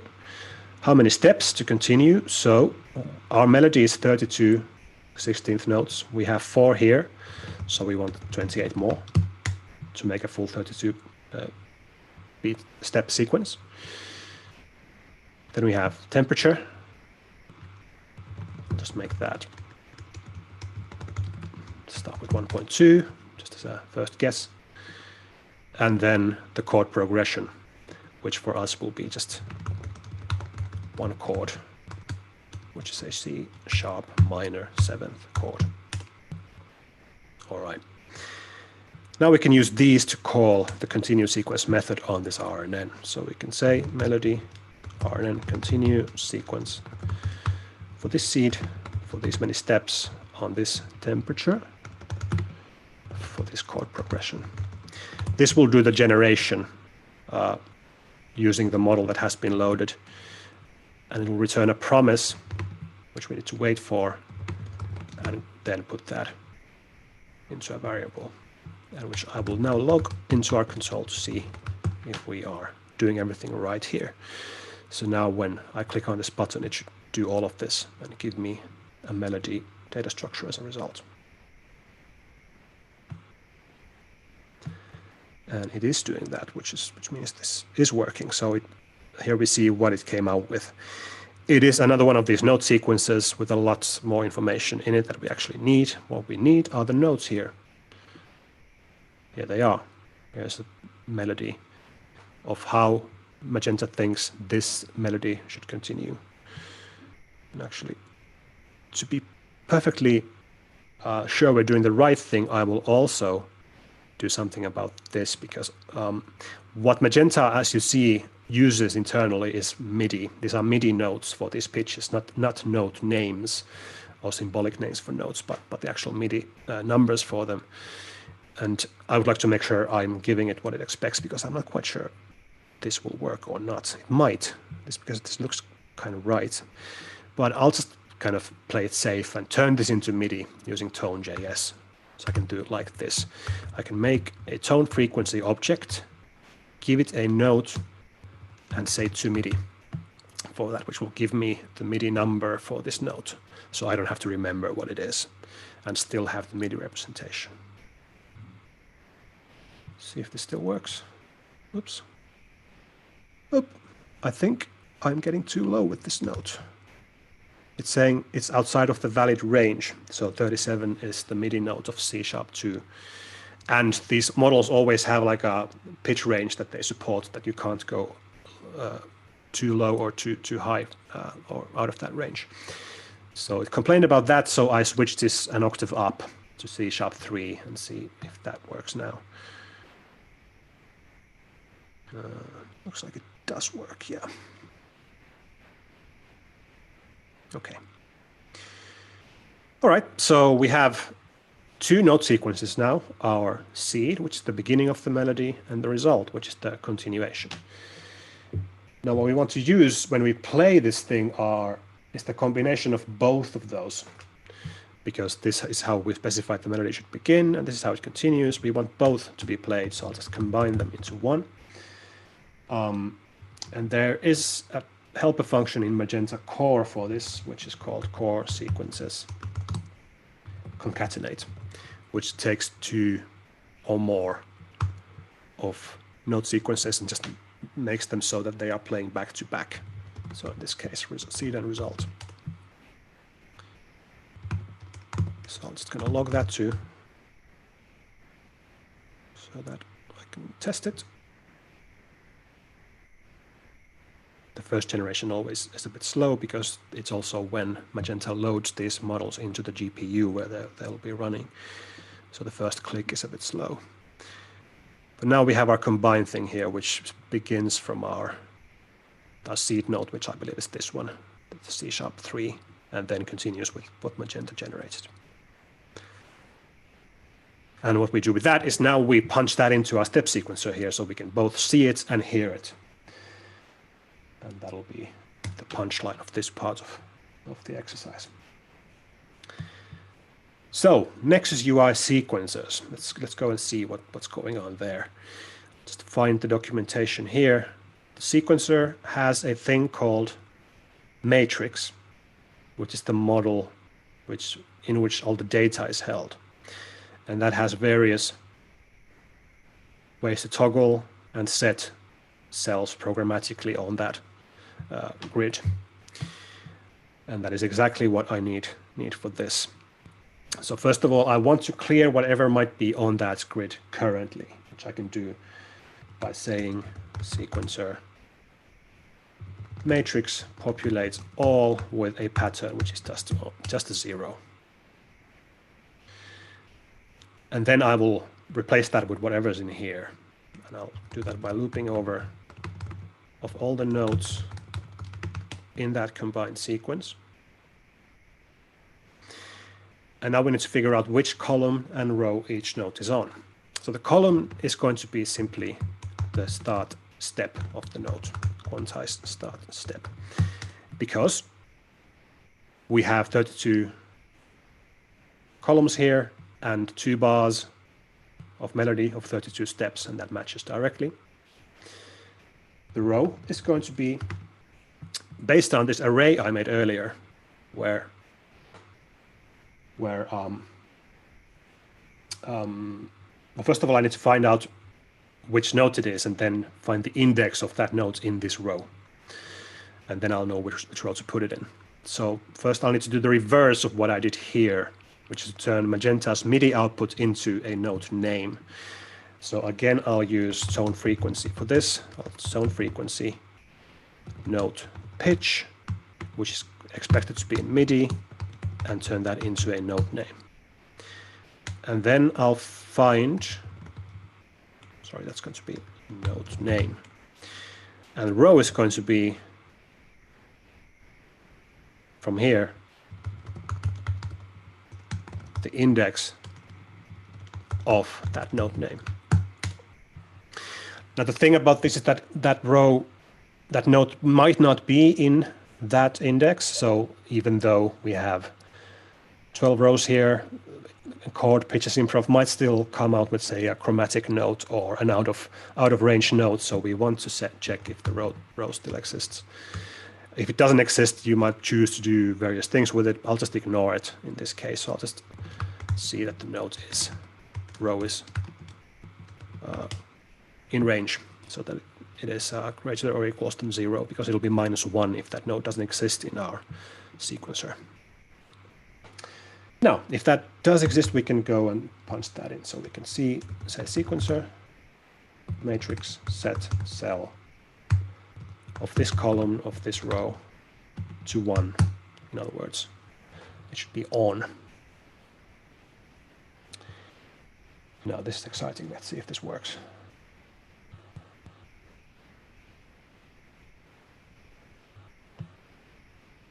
I think it might have. Let's see.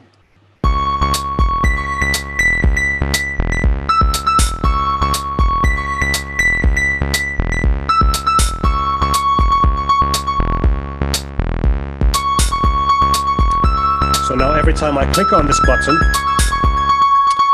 it will come out with a new melody, because every time you generate a new one, it'll just randomly, semi-randomly, because of that temperature, which is 1.2, give a different result for this.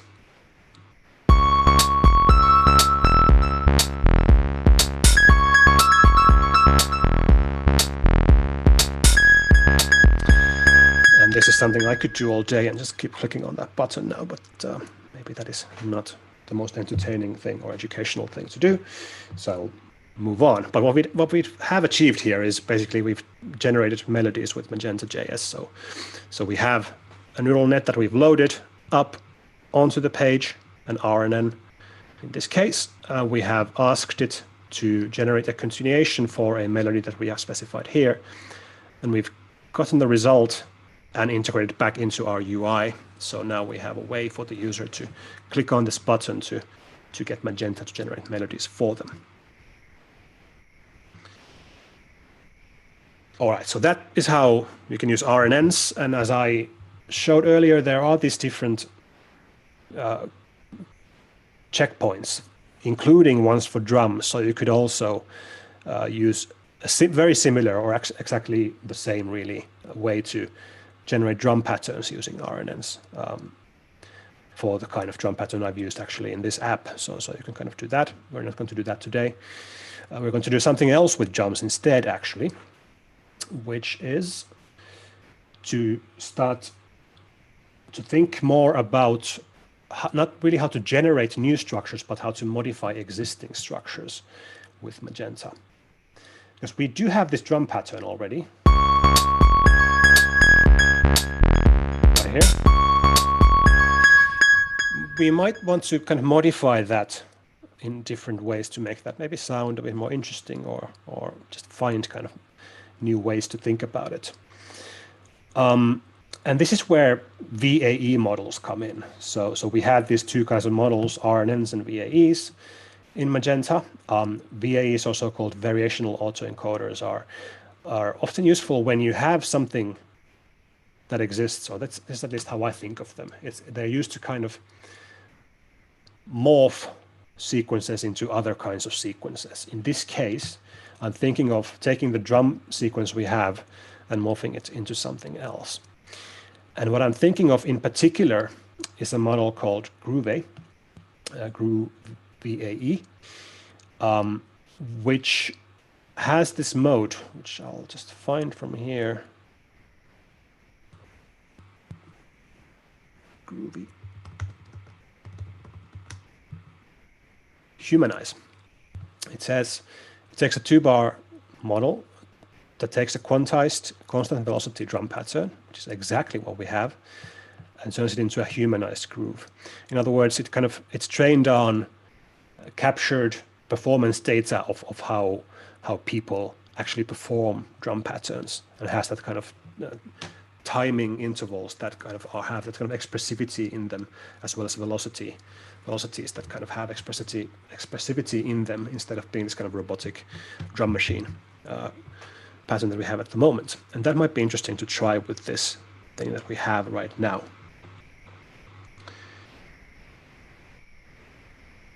Now, to use a drum model with Magenta, we do have to do one thing, which is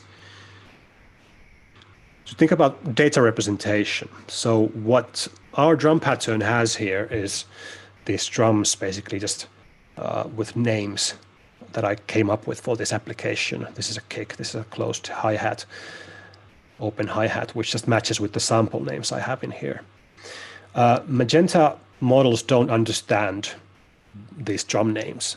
Instead, what they do is they represent drum data as MIDI, and as specific MIDI pitches, so which come, I think, from like old drum machines and things like that that had specific mappings from drum hits to MIDI notes. And I have that data in here, so we don't have to find it elsewhere. I'll just copy it over to here. So there's kind of a mapping from MIDI pitches to drum names in this app. So Magenta and various other music tech code says MIDI pitch 36 actually means kick drum, and snare drum might be these 3 different MIDI pitches. And I just made a map from the MIDI pitches to the drum names, and reverse map from MIDI drum names to MIDI pitches. So I can keep using these descriptive names of drums in my app, but still kind of have a way to represent those patterns from Magenta in this kind of MIDI notation. So that is one prerequisite dealt with. I think that should be pretty much it, though. We can start kind of thinking of how to use this. So Groovy is a VAE model. So we have to begin from loading the VAE part of Magenta.js to this app.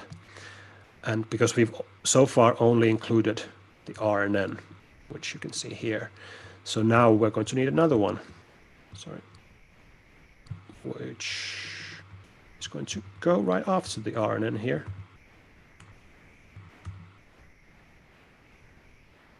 Music VAE. So now we have both the RNN and VAE sub-libraries in this project. And let's also, while we are here, add a button for this too. So we can say button groove drums or something like that. Not really sure what this should be called, this feature, from the user's point of view.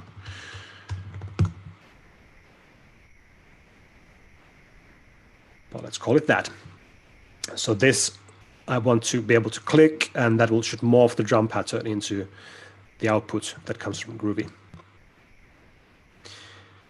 All right. As usual, I'm going to go down here and to the Magenta stuff section and initialize some things. So now we need one of these for the Groovy VAE model. So I'm going to initialize a new music VAE, which, just like the RNN, needs the checkpoint weights as a constructor argument. And we already saw where they are in this table. It's this Groovy VAE 2-bar humanized model.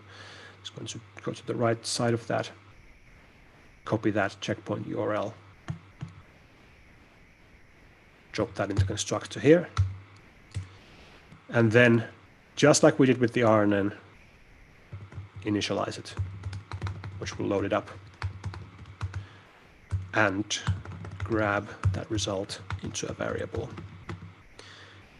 which is going to be the promise that resolves when it's actually loaded. Okay.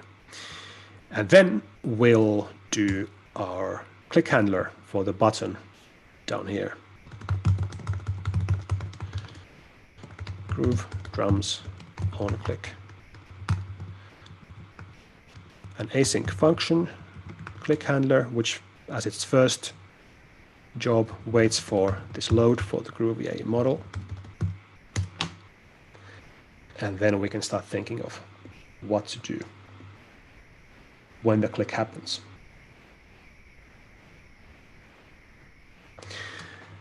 What we want to do is take this existing drum pattern that we have just up here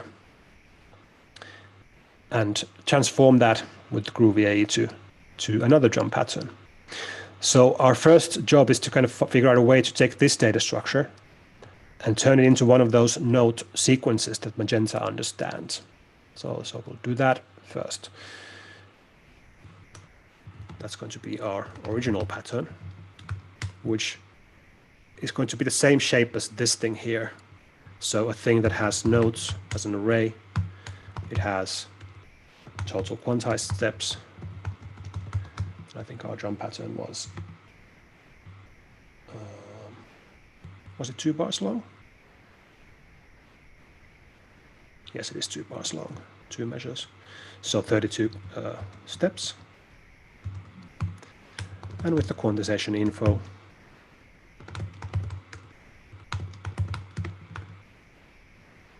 which is the steps per quarter for the same thing we did with the melody one earlier. Now in here, we should put that drum pattern, which we can't use directly. We need to transform it a little bit. So what I'll do is go over our drum pattern and map each item in it, which, if you recall, is in Tone.js notation just an array of time and the drum name, and turn that into an object, which is one of these things that has a pitch, quantized start step, quantized end step.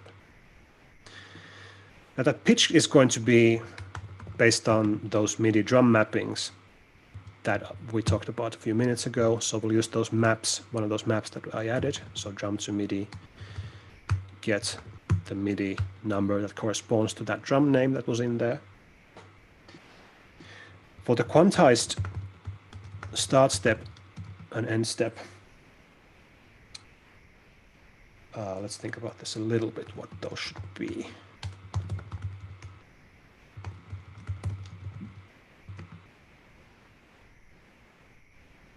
So we have as our source these kinds of things. These we need to actually parse into something that will give us the number of steps that are in them. And first of all, what we can do is we can pass it into a tone time object, which you can find from the API docs. Tone API docs, time. Specified by this class, which kind of is able to pass that notation. But I actually wasn't able to find a really kind of concise way to turn that into the number of steps. So I'm going to do that in a slightly roundabout way, which is to measure how long 1/16th note is in ticks, which is kind of a fine-grained measure of time in tone, 16th. And then I'm going to do the same for this, see how many ticks there are, and relative to how long a 16th note is in ticks. So I can get the information about how many 16th notes this time notation is. And I have a feeling there might be an easier way to do this, but I haven't been able to find it, so I'll just have to do it in a slightly complicated way. But what I'm really doing is I want to know for each of those times in that array how many 16th notes it's into the pattern. So because that's what the number I need for Magenta here. For that end step, I'll just use the same +1 to kind of have a drum beat that is kind of 1 step long. I think this should give us everything we need for that input sequence. If I can figure out why this is getting cross, unexpected token.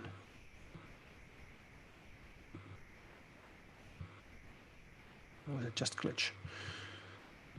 Well, we'll find out soon what might be going on there.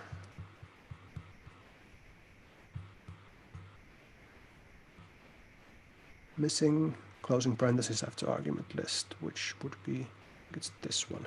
Yeah, just missing a parenthesis there. All right.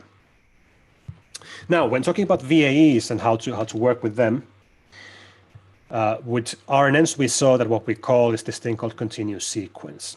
With VAEs, we replace that with a combination of two different calls, and I will find them in the API documentation up here. I'll just go and look for music VAE, which we'll find, I think, here. This is the class we are using. What you do with a variational autoencoder like this is two things. You first take your input and you encode it using this method into a so-called latent vector, which is kind of a representation of that input note sequence in the so-called latent space of this model. Then you can take that latent vector and call a method called decode, giving that as input to that second method, which then applies the kind of decoder network of this model to that. And again, use this temperature to kind of control the amount of randomness you have there. And what in this case of GrooveVAE will do is take your original drum pattern, map it onto the latent space of the model, then decode it, which will apply the groove to it using this other method. So what comes out is kind of a transformation with these two calls of that original to the output, which hopefully will sound groovy. So how that looks like is this. You say GrooveVAE encode this original sequence, and I'm putting it in array because that actually supports multiple input sequences, whereas we only have one. And this gives us a promise that eventually resolves to the latent vector, which we'll call just Z. And then we will decode it. Decode that Z with a temperature, which might be 1.2. Again, guessing really. But for this, we might want some more arguments. Actually, let's go have a look what those might be. There's a temperature. There are control args, which we are not going to need now. We might look at this a little bit later. But we do want to think about these because we have varying tempo in our app.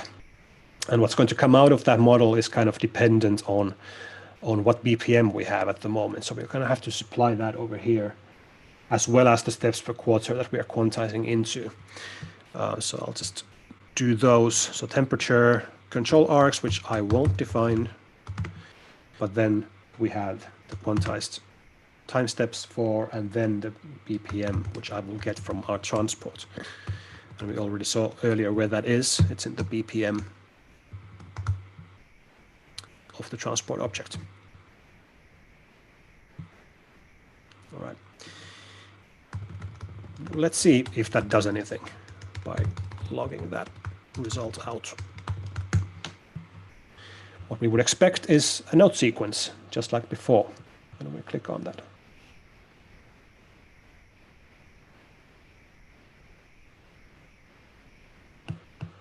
So there's an array that does have a note sequence in it, and it does look like it has some notes in it too.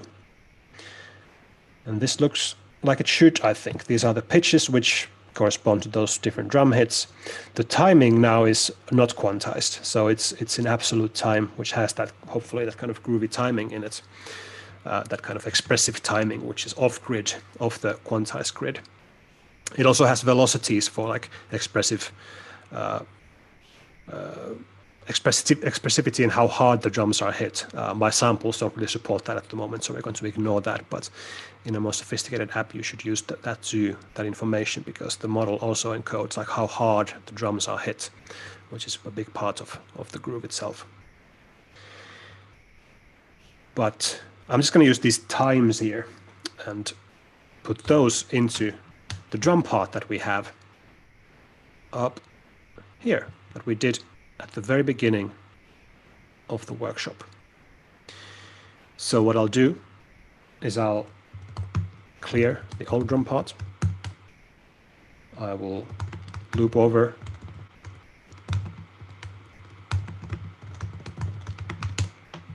the notes in this generated sequence, say to the part at this time of this start time key here,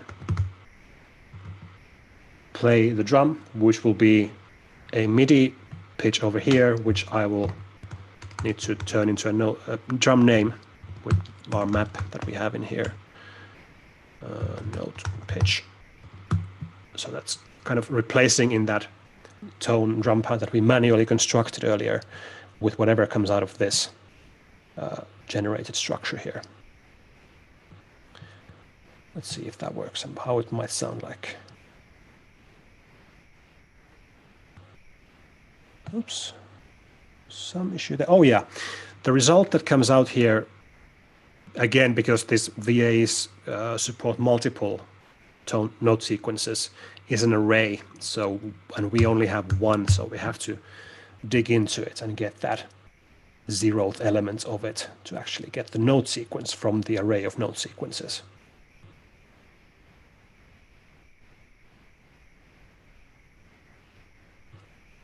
Let's hear this. Okay.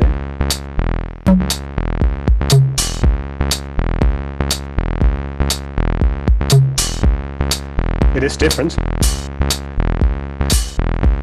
How groovy it is up to your judgment. What you would want to do as well, though, is use some samples that sound a bit better than these do. But we have some interesting variation here when we click on this multiple times, and if I go and increase the temperature of this as well, it should get even more adventurous about what it's doing.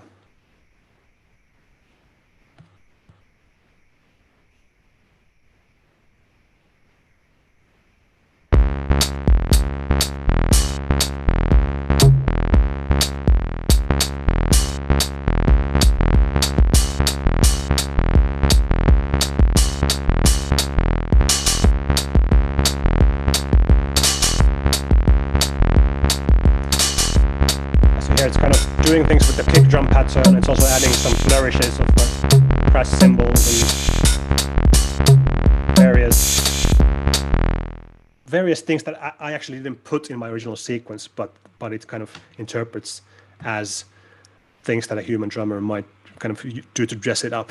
And as I said, you can also go a long way with kind of also applying the velocity that comes out of the model, as well as kind of using a drum kit that is a little bit more expressive to kind of get all you want out of that model. But it kind of shows how you can take something that exists in your app, like that might come from the user or might just be hard-coded, and use a Magenta model to kind of play with that, to mold it in different ways. And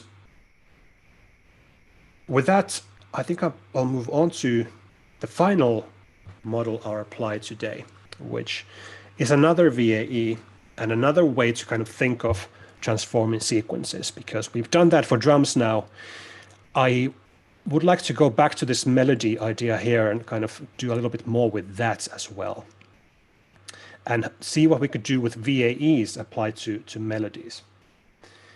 If we go to the table back here, we see there is actually a very large number of VAEs. There are some that work on drums, some that work on melodies, some that work on so-called trios, which combine bass, drums, and melodies. What I would like to do today is use a model called Mel Chords, because what I would like to extend this app to do is not just to play a single melody loop, but to play a chord progression where there might be a melody that is inputted by the user, but then that melody is played in a kind of 4-chord progression as an AI interpretation of how that melody might transpose onto different chords. So that's the goal for this final part, and we'll use Music VAE to get there. First of all, let's build up the foundation for that chord progression with the base. And so what I will do is I'll extend my base line with this kind of long structure, which I will not type in, but copy over and explain first. We'll find our base pattern, which is now just a single triplet, single half note, and do a full, I think this is 8 measures of bass notes. So it starts from a C sharp, moves on to an F sharp chord, to an A chord, to a C, back to the C sharp. And I've made it 8 measures long, so it sounds like this.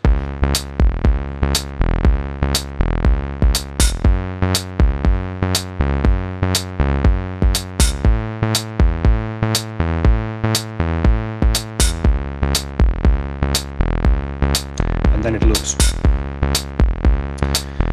If you put a melody on top,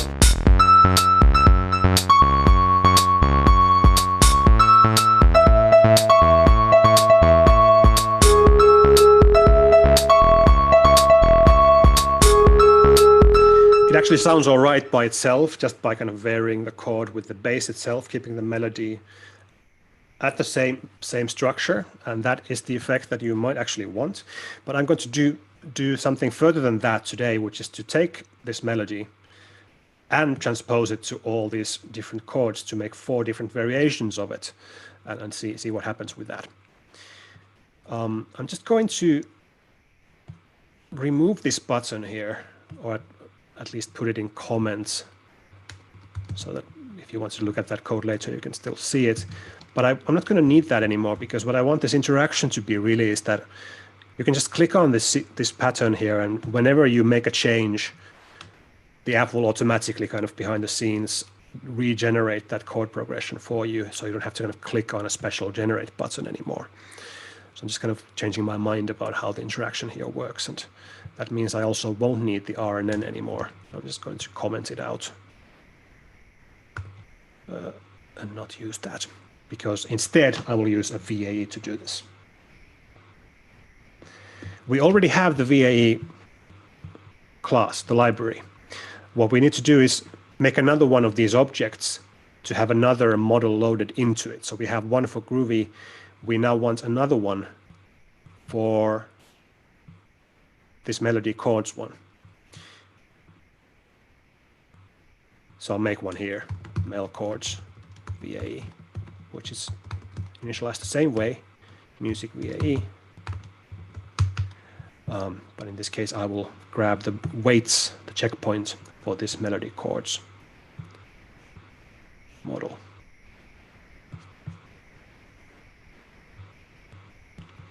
And drop it in here. And we know by now what comes next. There's initialize, which loads it up, which returns a promise, which we can hold on to. Okay.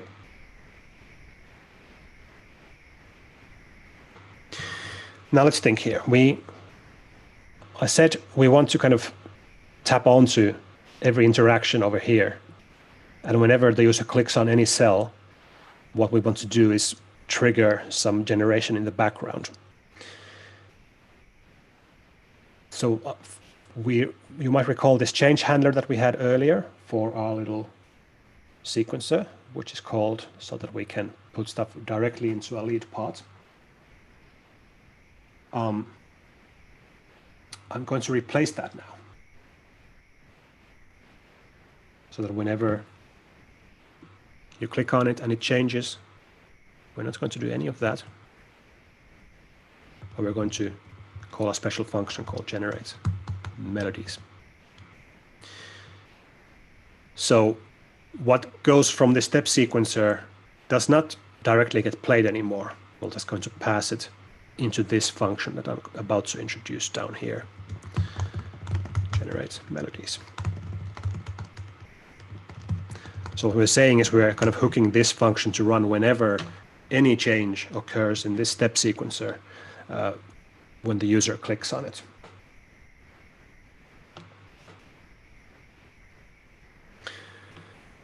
So again, we have to think about what goes into the neural network and what comes out.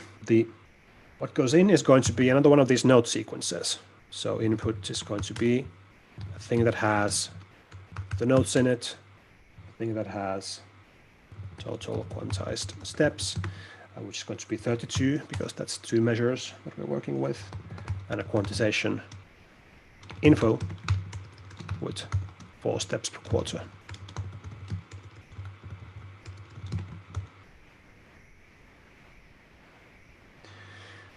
Now what we need to do is take everything from here and put it in here. And what I'll do to achieve this is to look at the pattern from inside the matrix in that sequencer. So we have a pattern that is going to be held within that matrix object that we already saw earlier. And then I'm just going to loop over all the rows and columns in there. So row 0 to however long it is. It's going to be 12, but I'm just going to not hard code it here, but loop over with a kind of regular for loop here. And then loop over the columns. Oops, missing a let there. Col 0 to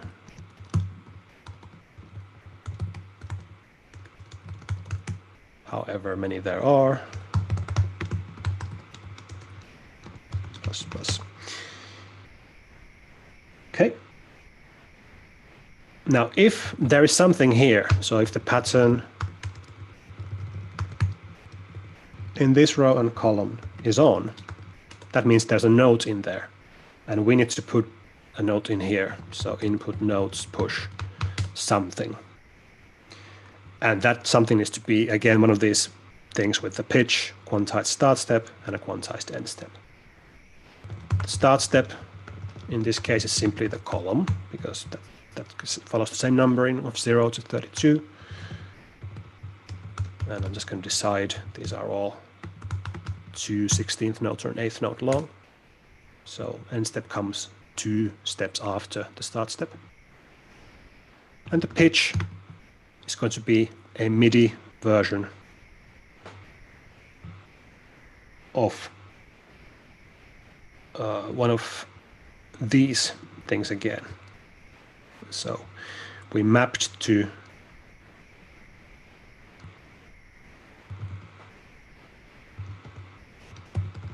was it lead nodes that I called that array? Sequencer rows. Sequencer rows for this row, and then use the tone frequency class to turn that into MIDI.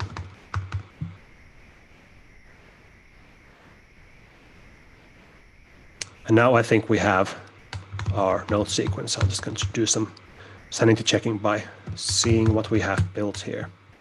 So whenever I click on this, that should run. And it does, and it looks like it's adding the nodes when I click around. So it's kind of building up a Magenta node sequence from this grid. And that's now something we can give to Magenta to do things with. So this is just like Groovy, this is a VAE model. So it has these same 2 steps in it. We encode and we decode. But just like the improv RNN that we used earlier, it's also conditioned on chords. So that means when we encode and decode, we do need to tell it which chord we're talking about. And you can see that from both the encode and decode methods of the music VAE class. It has the second argument called control args, which consists of a few things, including the chord progression. And that's what we're going to pass in here this time. And so let's see. We have our input. We're going to use the mel chords VAE to encode it with a chord progression which is just a single chord, which we know to be a C sharp minor 7th chord. That gives us the latent representation, or Z, of that melody. And now when we're talking about decoding, what we're building is that 4-chord sequence, or that 4-bar loop, which means I actually want to decode 4 different versions of this to get 4 different but similar melodies, hopefully, for these different chords. And this is where the kind of power of the VAE comes in, because I can decode it with a different chord than I encoded it with, which again does one of these VAE transformations, which is kind of take this melody, map it onto the latent space, and in the latent space, get the same melody in a different chord. So it's kind of doing a transposition from one chord to another in the latent space of the model. And the controls come in here again. So let me jump onto here and start doing that. We'll do our first bar by decoding this latent code with temperature 1.0 with a chord progression, or just a chord. Actually, these need to be arrays, otherwise they won't work. I'll just decode it with the same chord, because the first chord is the tonic, the C sharp major 7th. But then I'll do the same thing for the second bar, which in our baseline was an F sharp minor chord, or yeah, F sharp minor. So I'll just decode that in that chord. I'll just not use a 7th this time because I just, for arbitrary reasons, just going to make a normal triad chord here. Third chord. Oops. Same thing with an A major chord, just A. And then finally, fourth was back to the tonic. So I'm going to do another decoding of C sharp minor 7th. But because this has this temperature applied, it in all likelihood won't be the same as the first one, even though it's decoded from the same chord. It'll have 2 different variations on that, at least most of the time. Let's see when we hear it. Line 270, you're missing an R in mel chords VAE. So I am, thank you very much. I was about to get in trouble there. Okay. So we have 4 bars of notes, hopefully. A good time to start logging and seeing whether any of this works. It's going to do a good chunk of logging there. All those 4 different decodings of whatever melody might be there.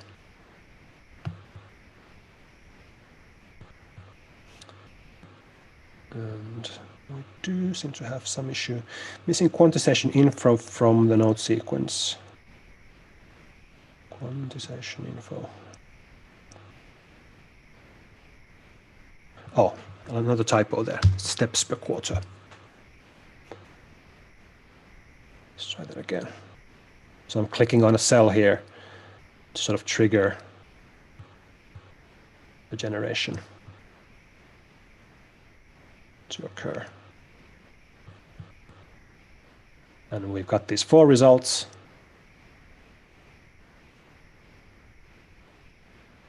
Has 1 note in it. Has 1 note in it. Looks all right to me. So let's just go ahead and see how to plug this in. We have 4 sequences that we need to combine. Well, we know how to do that from earlier using that Magenta.js concatenation helper. So I'm just going to make a combined note sequence of all of these sequences concatenate using the array concatenation of all those 4.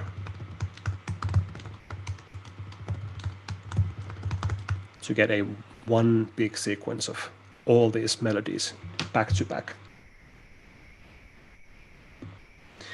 And now we need to plug this back into our lead part, which we do very similarly as we did with the bass part, which is first clearing it and then going over all the notes in that combined sequence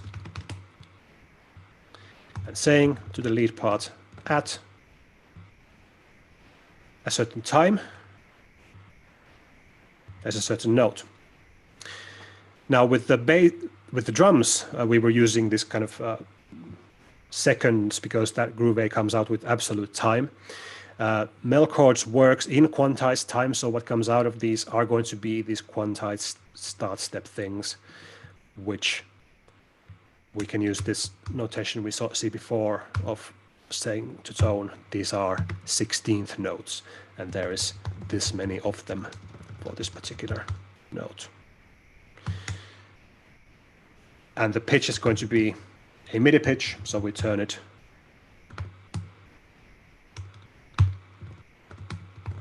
from MIDI to a note name for tone, and that might just do it. Let's see. I'm going to instantiate a sequence by clicking on that cell there.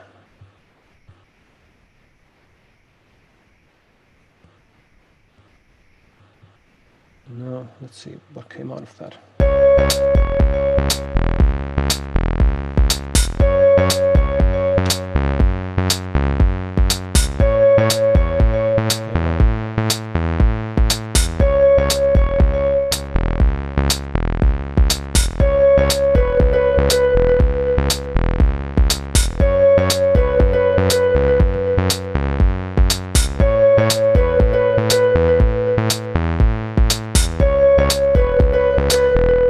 Going on here, I have not updated the measure of the loop length of my lead pattern.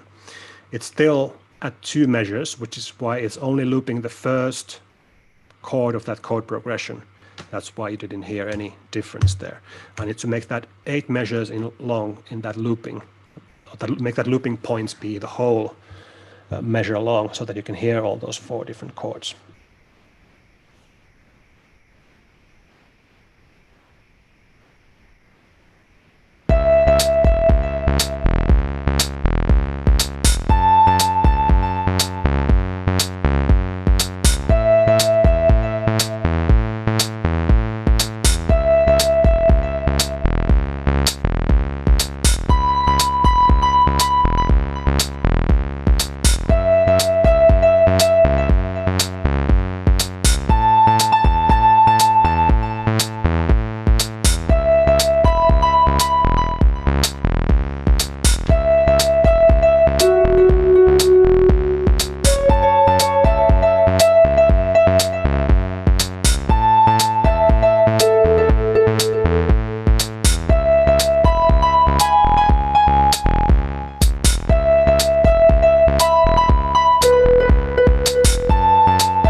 Sounds pretty good to me.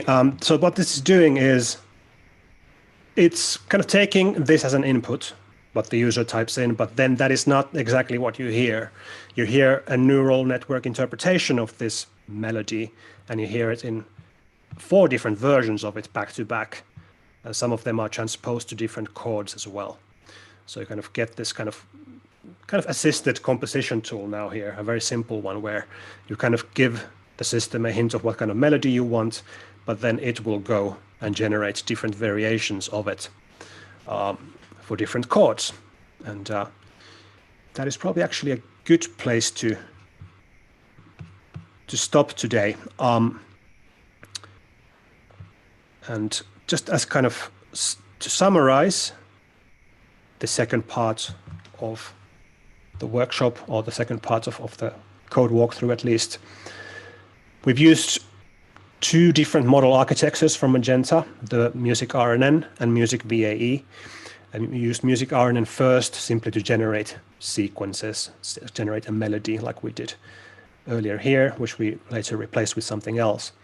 And then we used two different kinds of VAE models. The Groove VAE model for taking a mechanical drum pattern and kind of humanizing it with kind of timing variation, expressive timing, and the melody chords VAE for taking one kind of melody and making different variations on it using the latent space representation.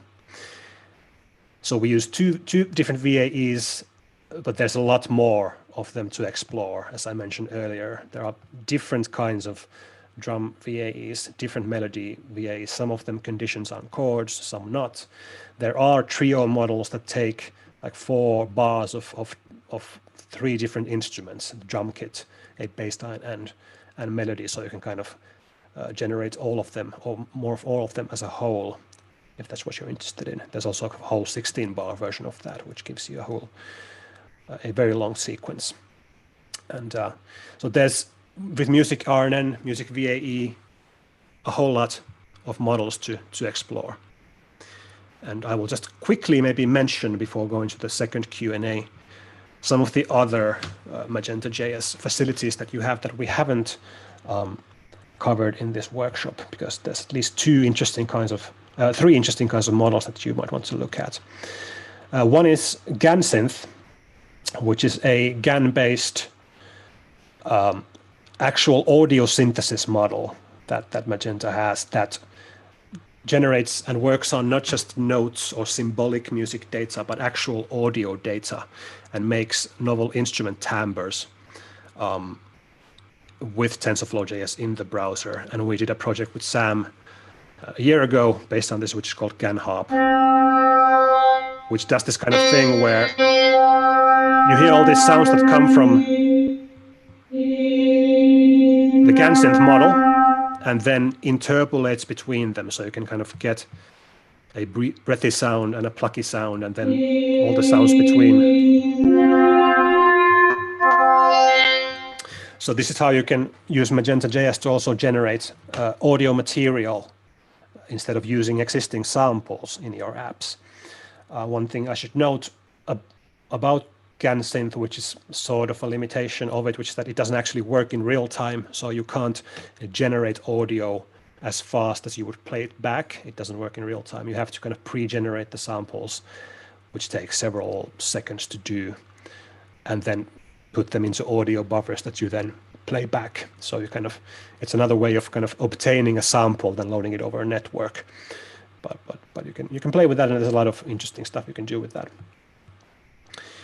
There's MIDI.me, which is kind of a way of making some of these VAE models more your own, so to speak. So we saw in this tutorial how you can kind of use VAEs to kind of as an expressive tool of morphing melodies that your user puts in. But the models themselves are pre-trained. They actually don't learn anything from you. They just have the data they've been trained with. MIDI.me is a way to kind of specialize a model with some data that is your own MIDI data of your own songs or your own performance, that then gives you a VAE that is specialized in your music only. So it does that by this so-called process of fine-tuning an existing VAE model. And the nice thing about MIDI.me is that normally it takes hundreds of thousands of kind of training examples to make a neural network, train it from scratch. MIDI.me is something that lets you do it with a much smaller amount of data. So that's kind of a step you can take towards making machine learning models with your own data before you get into the whole world of training full models by yourself, which is a whole other can of worms, really. And then Piano Genie is a cool model, which is not really about modeling musical information as much as modeling about interaction itself. And that works by taking this kind of input quantized into 8 different keys. which it then maps into a full piano keyboard with expressive velocity and timing. So you can have like a very simple UI with just 8 buttons on it and kind of play it sort of like you're a piano virtuoso. Because I was hitting my keys here pretty much randomly, and it maps it kind of to kind of plausible piano music by itself. So this is one way of thinking of that kind of thing that I talked about earlier, which is to build something intuitive for users. You can build something that has a very simple input, like this one has, but the output is much more complex than that. So it's kind of a neural net that maps this thing to this thing, and which is an interesting thing to think about when you are considering what kind of UI to build for your apps. And that, I think, brings me to the end of it. So we've covered all of this. We've seen how to make interactive music with tone, how to make drum patterns out of samples, how to sequence patterns, how to synthesize baseline, how to make melodies with a sampler, how to build a sequencer UI, how to apply some effects change. And then with Magenta, we've generated some RNN-based melodies. We've generated some rhythmic variation with Groove VAE.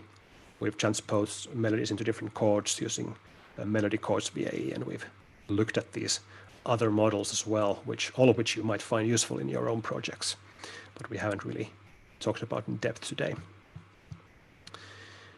And I do believe we have some time for Q&A as well. Cool. Wave Sequencer asks, how would you approach going from a Tone.js or Magenta.js project to a binary build that runs directly on desktop without requirements for the internet connection? So in general, something that is web-based, I guess what people usually use these days is something like Electron, which essentially bundles the web app with a version of Chrome and runs that as a kind of desktop app that you can install on Mac or Windows or anything. So that's how I would do it. I would also like take all the neural nets and other stuff that I might be using, including like checkpoint weights and stuff, and put them as part of the application, because otherwise they'll be loaded off the internet. So just kind of take a web app, bundle it with Electron, and just make sure all your assets, including audio and neural net weights, are included in that local Electron bundle as well. Okay, Michael asks, is there a limit to the input size for VAE models? Can they be used for wavetables? Say, for example, a lossless one-shot drum sample.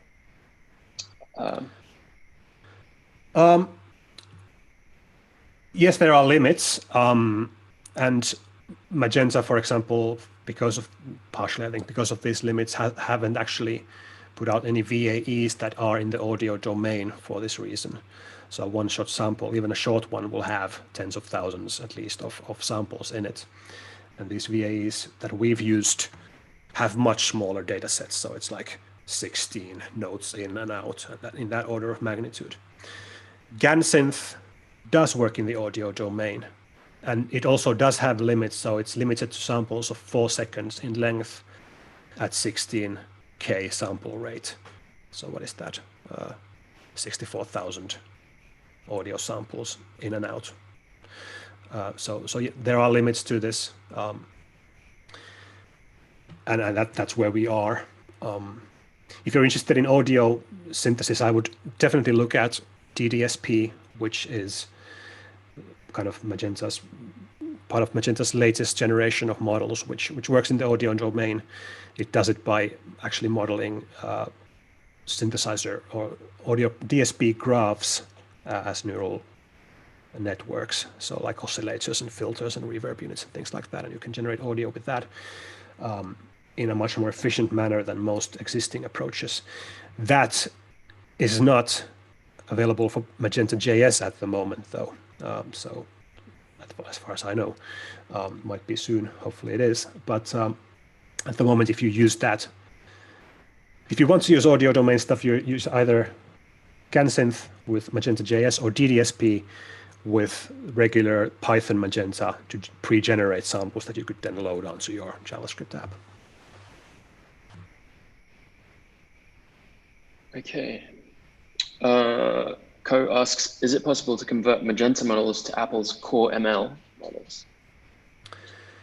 I am not sure, actually. I've thought about this. I think TensorFlow has a way to do that with a TensorFlow Lite or something like that. It's a kind of a part of TensorFlow that lets you compile TensorFlow models into these various, I think Apple has one, Android might have another one as well, of things that run on their machine learning architecture. But I can't answer whether Magenta has built the infrastructure for taking their models to that in an easy way. You can certainly do it with some effort, but I don't know how it is. I haven't tried.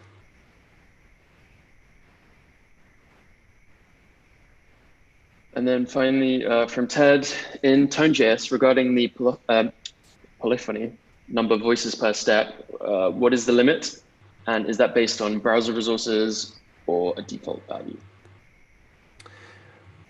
Both. So most synths that come in Tone are monophonic by default. There's a wrapper, I think, called polysynth that lets you take any synth and use multiple voices of it, or build multiple voices of it, and that essentially works internally by just kind of making multiple copies of that synth and letting you control them at the same time to achieve polyphony.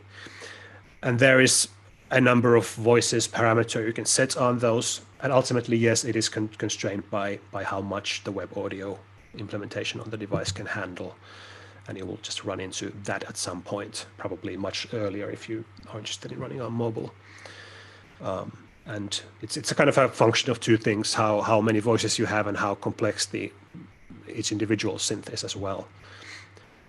But that there's no hard constraint other than resources on the browser and the device, and you'll have to kind of just find the right one for your application.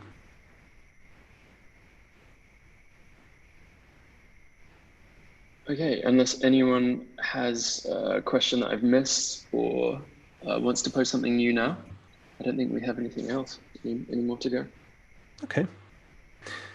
Well, as I said earlier, the office hours channel on Slack is there for the purpose of if you come up with questions you're interested in me or one of the other instructors answering later. So you can post there, and we'll keep an eye on that channel and try to help as much as we can. One final one has just come in from Tyler. Will these drum models work with other time signatures like 7/8, or are they biased towards 4/4? They are biased, I think, yes, because of the data set they were trained on. I think they use a certain meter, and that's just, they are biased towards that. Although I should say that I often find it useful to break the rules in these cases and do something anyway, even though it wasn't trained on, say, 4/4. Maybe just take the output and remap it algorithmically to some other meter. I've done this a few times with some of these models, like just replace the right symbol with a cowbell or something like that. Just like do things that they weren't trained to do, but just sound better for the app. So you might do that with, like, for example, changing the meter of the output in some way, or the pitch space even, like just use some non-Western tuning, for example, even though this is all 12 tone equal temperament. Just break the rules in a creative way and do it anyway.